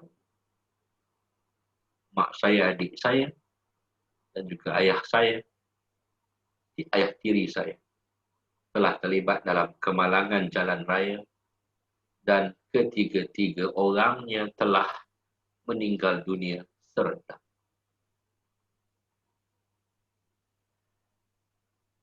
Saya pergi ke hospital untuk klaim jenazah.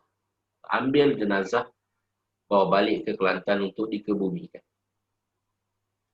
Bila saya sampai di hospital Tapah, terus ke bangunan forensik, dibukakan satu laci, ditarik satu laci untuk tujuan buat pengecaman jenazah. Tarik satu laci, dibukakan kain kafan yang tertutup dan saya dapat saksikan dalam itu arwah adik saya. Yang ketiga itu berumur 15 tahun. Dan dibukakan laci yang kedua untuk tujuan pengecaman. Saya camkan dalam itu adalah jenazah ayah tiri saya. Alhamdulillah kedua-dua jenazah dalam keadaan yang cukup sempurna. Tapi jenazah yang ketiga tidak ada di situ. MA yang terlibat, attendant yang ada di hospital itu mengajak saya. Dia kata, dia tarik tangan saya, dia kata, "Encik, masa ni datang sini." Saya pergi ke sebuah bilik dan di hadapan bilik tersebut, dia maklumkan kepada saya, dia kata, "Encik, dalam bilik ini ada satu jenazah. Jenazah ini terperangkap dalam kenderaan dan totally 100% burn terbakar. Dan jenazah itu seorang wanita. Berdasarkan keterangan laporan jenazah itu seorang wanita. Dan bila saya masuk dalam bilik, saya nampak atas satu meja, ada meja besi. Dalam atas meja besi itu ada uncang. Dan saya peluk uncang. Please, everyone. Saya peluk uncang. Dan uncang itu mengandungi ibu saya. Mengandungi abu mayat ibu saya. Mengandungi tulang-tulang serpihan mayat ibu saya. Saya peluk dan saya ucapkan tidak lain tidak bukan dekat uncang itu saya hanya sebut the only one single word. Saya kata maaf. Maaf bermain beribu kali di mulut saya. Dan itulah hanya satu perkataan yang boleh saya ucapkan kepada ibu saya. Please, perempuan yang saya hormati sekalian.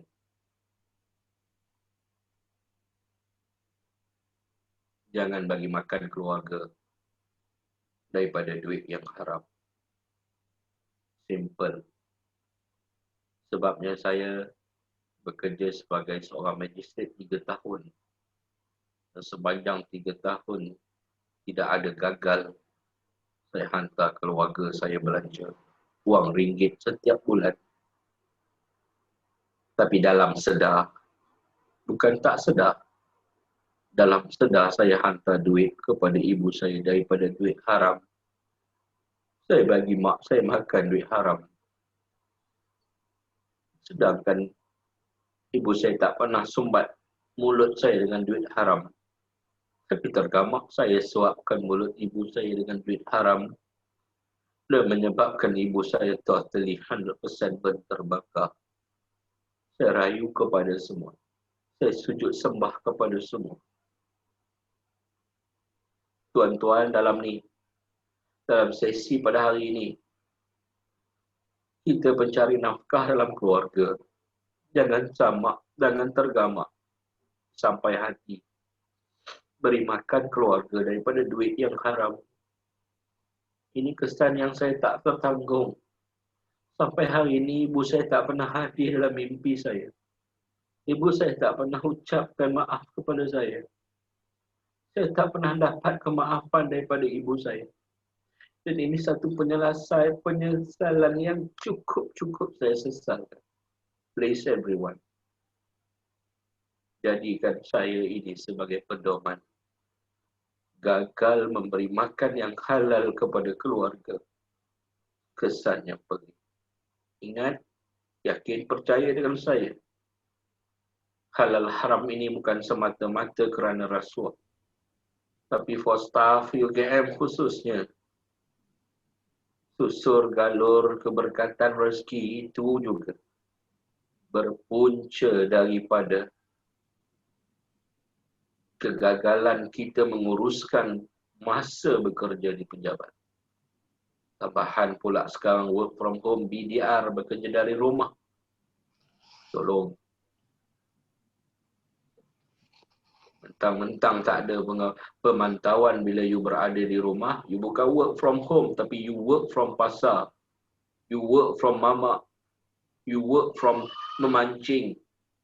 Sedangkan every month you terima your salary. Adakah halal rezeki yang you terima? Itu soalnya. Saya merayu kepada semua. Please, you kena bersihkan susur galur keberkatan rezeki you. Sebab duit itulah tak lain tak bukan you nak sumbat masuk dalam mulut anak isteri. For everyone, saya angkat 10 jari. Saya merayu kepada semua. Tolong, appreciate your family. Pastikan duit yang diterima, duit gaji halal, solidly, purely. Dan jangan bagi makan daripada duit rasuah. Dan duit-duit yang subahah. Please, itu kesan. Saudara perempuan, dan seterusnya maruah harga diri. Dan yang penting juga saya nak kongsi di sini adalah berkaitan trauma, kesan psikologi dan for this fun. Permulaan surah Al-Baqarah ini, the simple word alif, saya tak boleh sebut seminggu. After I'm being arrested by MACC, ditangkap sebelah bulan 10, saya started nak baca Al-Quran balik. The words alif, saya tak boleh sebut for the period of 1 week. 1 minggu. Saya nak sampaikan mesej di sini, betapa Tuhan letakkan martabat, paling rendah-rendah martabat. The simple words of alif, you tak boleh sebut seminggu. Simple words. Kerana you makan, kerana saya cilat, saya makan duit haram, maka inilah kesannya. Dan yang seterusnya lagi, please, tuan-puan, ini proses rakan-rakan akan melarikan diri, keberkatan, ini proses biasa, tangkapan, siasatan, pendakwaan. Dan ini peringkat-peringkat mahkamah dan juga rasuah ini melibatkan kos. Melibatkan kos guaman dan juga kos denda yang terpaksa dibayar. Dan ingat pada perkara pekerja, pegawai kaki tangan UKM yang menerima pencen bersama dengan saya. Yakin sesungguhnya percaya bahawa Akta Pencen 1980 memperuntukkan di Seksyen 21 Akta tersebut menyatakan bahawa pencen akan stop serta-merta sekiranya dijatuhkan dengan hukuman penjara, even 1 day imprisonment. 1 day imprisonment juga pencen stop serta-merta. So please, warga kerja pegawai, kaki tangan seluruhnya, hati-hati. Baik. Seterusnya lagi kesan adalah tak lain tak bukan, sikit masa lagi saya ambil, adalah penjara. Penjara. Dan saya yakin, saya percaya tidak ada individu-individu dalam sesi ini yang pernah berada dalam penjara. Dan inilah yang ingin saya kongsikan. Saya ditahan di bahagian rawatan dan pemulihan dadah RPD Kajang. Baik. Cuba lihat pada keratan gambar di tengah-tengah. Tengah-tengah ini tergambar, terpapar seorang ada Tan Sri Hishamuddin. Baik, Datuk Sri Hishamuddin. Datuk Sri Hishamuddin di hadapannya. Sebelahnya pula, untuk makluman tuan-tuan dan puan, adalah isteri dia. Baik, di hadapan isterinya itu otai yang paling berantai. Otai paling berantai. Tapi itulah seorang ayahanda. Seorang ayah yang mendidik anaknya di dalam penjara. Tuan-tuan dan puan, itulah ustaz. Namanya Ustaz Syafi'i. Tapi pendekatan ustaz di dalam penjara dengan di luar cukup berlainan. Dalam penjara dia masuk saja, dia buat urine test. Kau baca dulu Iqra. Tak boleh baca Iqra, dia bagi 20 sebat tapak kaki. Nampak? Memang hari ini tak boleh baca Iqra 2. Tapi esok akibat kerana dipaksa, banduan tu boleh datang dan baca Iqra 8. Nampak? Pelik tak? Boleh baca Iqra 8. Akibat kerana takut dia rotan. Iqra sampai 6 kan? Tapi banduan tu boleh baca sampai 8. Tuan-tuan dan puan, inilah orang yang jaga banduan. Yang tarbiyah banduan. Baik, petang-petang masuk dia buat rancangan. Okey, hari ni kita buat rancangan dia. Rancangan apa? Rancangan tanyalah ustaz. Tak tanya aku tampar. Itu rancangan dia. Soalan yang ditanya pula banduan memang kebai. Kemahiran berfikir aras cukup tinggi. Soalan ditanya ustaz, kalau ayam kena sembelih, roh dia pergi mana? Oh, itu soalan yang ditanya. Ayam kena sembelih, roh pergi mana? Kau nak jawab apa soalan tu, tuan-tuan dan puan sama ni sekalian? Baik. Dan yang seterusnya lagi sikit gambaran-gambaran dalam penjara. Lihatlah tempat duduknya, tuan-tuan dan puan. Beginilah situasi terpaksanya saya duduk selama 1 tahun, 7 bulan, 4 hari dan 10 jam. Kita duduk berhimpit-himpit, ada kena mula-mula masuk, confirm tak lain tak bukan kena tidur depan lubang toilet tu. Kalau kata orang tu buang air besar, kita dapat tengok dengan jelas seni yang dikeluarkan. Kita juga turut termasuk dalam perkongsian kesengsaraan dia. Kita juga meraihkan successfulnya apabila dia telah berjaya, tuan-tuan dan puan. Baik, ini sikit-sikit gambaran dalam penjara. Baik, ini tempat jumpa banduan dan seterusnya. Tengok gambar tengah-tengah tu. Siapa kata macam tak seronok dalam jail. Nampak macam happy dia sebenarnya, insya-Allah. Baik, okey. Dan yang seterusnya lagi, tuan-puan, sikit lagi gambar. Ini antara saya jumpa dengan anak dan isteri, program jalinan kasih Hari Bapa Sempena, Hari Bapa tahun 2013.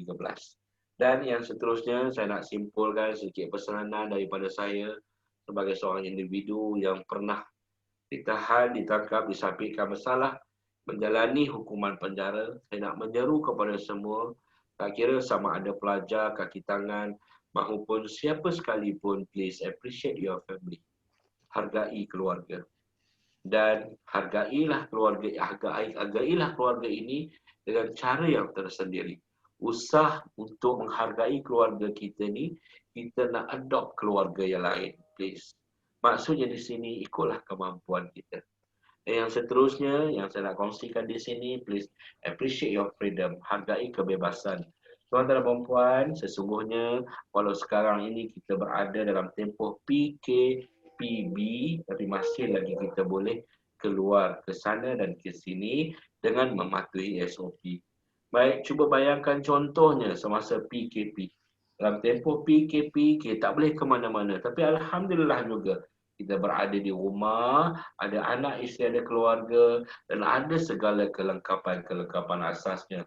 Cuba bayangkan tuan-tuan puan, sekiranya kebebasan kita ini diragut kebebasan ketika kita sedang menerima duit rasuah, ketika sedang nak deal duit rasuah dengan kematian. Masa tu tuan-tuan puan, please kita tidak lagi turning point untuk kembali. Seterusnya juga saya nak merayu kepada semua, peliharalah susur galur keberkatan rezeki. Dan please, oleh kerana rasuah ini sifatnya adalah lintas sistemik, maka saya merayu kepada semua, pilihlah integriti dan tolak korupsi. Bukan orang lain, tapi kita. Walaupun kita kata, aku tak buat, mungkin satu hari nanti ujian itu datang. Jangan you kata you beriman sedangkan you tak pernah lagi diuji. Tuan-tuan dan puan. Dan yang seterusnya, hormati kehidupan. Tuan-tuan dan puan, hormati sekalian, please appreciate your life.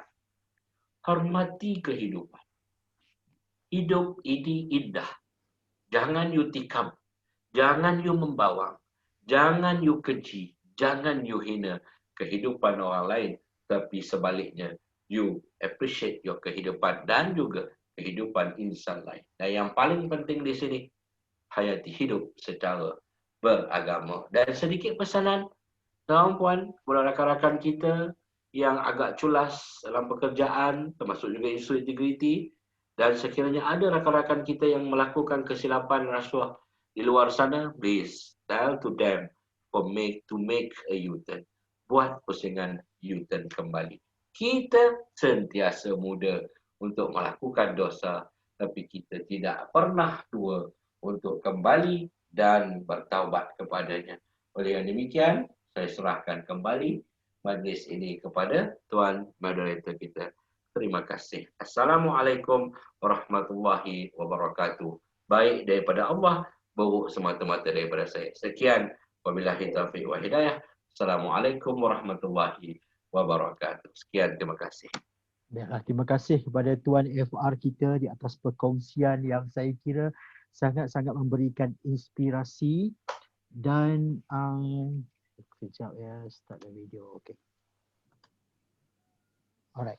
So yang sangat memberikan inspirasi dan banyak sebenarnya komen-komen yang saya baca daripada chat banyak memberikan dorongan kepada Tuan untuk teruskan kata orang itu kehidupan ini, dan tentunya perkongsian yang sangat-sangat memberikan kesan kepada mereka. Sebagaimana juga antara topik ataupun modul yang sepatutnya diajar oleh pihak SPRM pada minggu ini, iaitu berkaitan dengan punca, simptom dan juga kesan.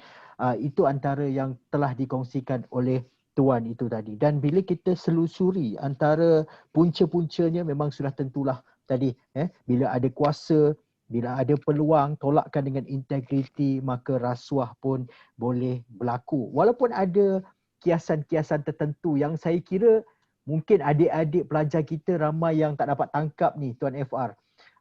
Macam contoh-contoh yang tu kan, tapi tak apa, biar dia orang tak dapat tangkap sebab dia nampak macam tak berapa elok untuk mereka digest benda tu.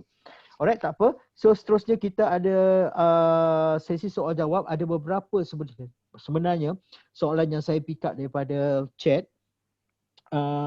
Ada ditanyakan di sini, saya ingin bertanyakan, sekiranya kita baru sedar yang kita terjebak di dalam rasuah tetapi kita takut untuk ke depan. Any advice untuk golongan ini? Ya, mungkin pesanan daripada Tuan FR. Baik. Terima kasih. Sekiranya kita takut, kita tersedar seperti mana rayuan saya di peringkat akhir tadi, please make a U-turn. Masih belum terlambat untuk kita kembali kepada jalan yang sebenarnya. Baik, dan sesungguhnya untuk makluman sekalian, pada hari ini banyak saluran yang ada yang disediakan untuk membuat laporan. Jadi sampaikanlah laporan, buatkanlah laporan dan pastikan laporan tersebut bukan semata-mata surat layang. Pastikan ada 4W, 1H tu, what, why, who dan juga how tu untuk makluman untuk memastikan laporan kita itu diambil tindakan yang seterusnya. Terima kasih. Alright, okay. So Tuan, apabila tuan berkongsi kepada umum, dia sudah tentu akan memberikan satu, ya, ada yang terinspirasi, tak terkecuali juga ada yang mungkin memandang sinis. Oh, dulu dah terlibat, sekarang baru nak insaf. Lepas tu nak cerita-cerita dengan kita dan sebagainya. Tentunya tuan ada alasan tersendiri. Sebagaimana ada seseorang yang bertanyakan di sini, bagaimana orang memandang, orang sekeliling memandang kepada tuan sekarang yang dalam keadaan ni, yang berkongsi, yang secara tidak langsung mendedahkan aib, walaupun tujuannya adalah untuk memberi pengajaran supaya orang sedar. Baik, okey. Bagi saya, pada sepanjang masa yang material, apa yang saya dedahkan, apa yang saya kongsikan bukan lagi suatu perkara yang aib. Sebabnya, saya yakin dan saya sesungguhnya percaya, apa yang saya kongsikan ini memberi manfaat yang cukup-cukup besar kepada individu-individu lain, terutama mereka yang ada ruang, yang ada peluang, yang ada kuasa. Untuk saya menceburkan diri for the first time dalam sesi perkongsian ini, saya consult everyone, individu-individu.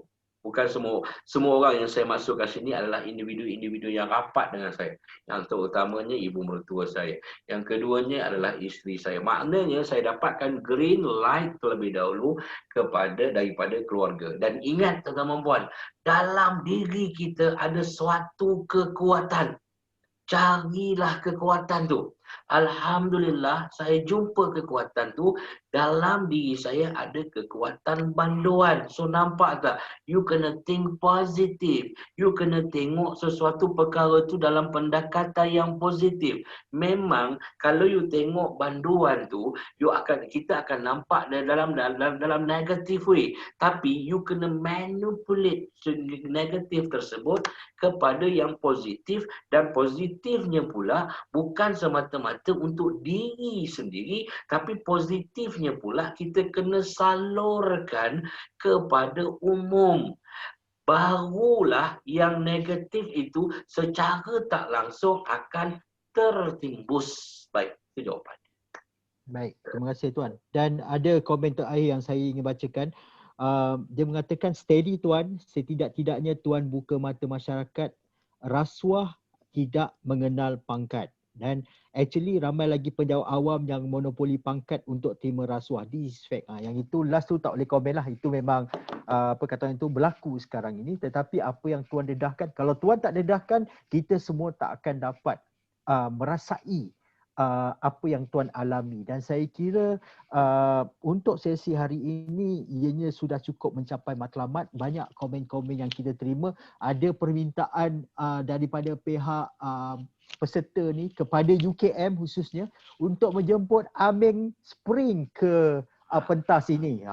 Okey, tadi kata orang tu dipromosikan oleh tuan FR kita, mungkin berskala besar siap ada konsert ataupun nyanyian lagi. Itu yang tu.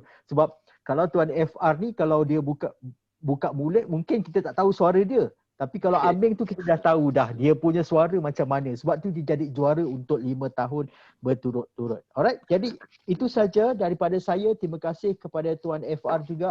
Terima kasih daripada warga SPRM kepada warga UKM.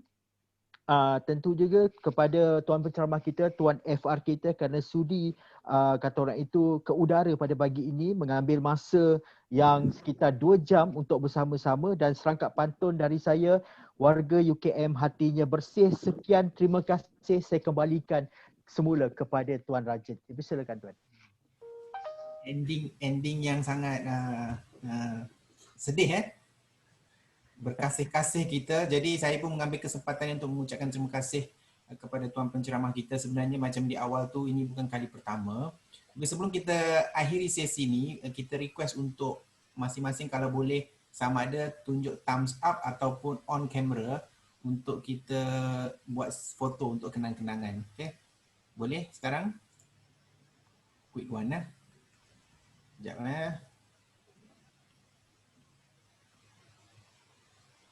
Okay, 1, 2, 3.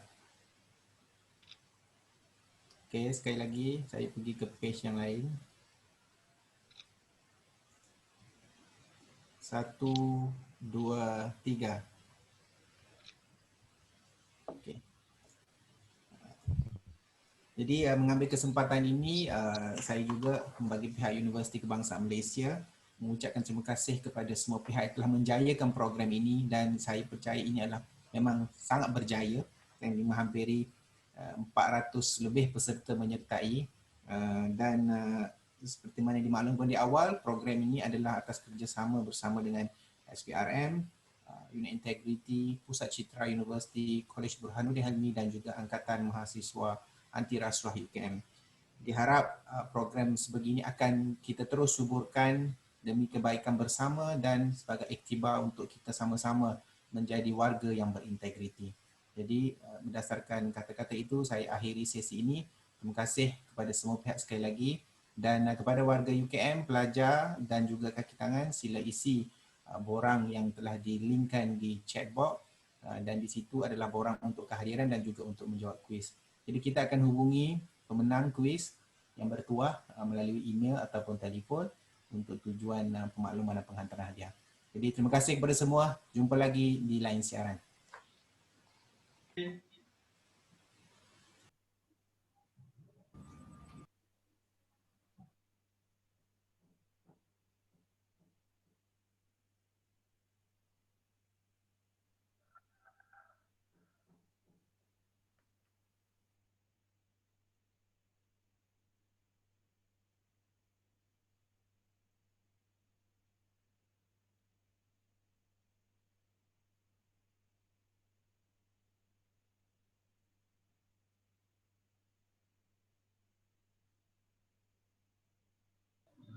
Terima kasih. Terima kasih semua.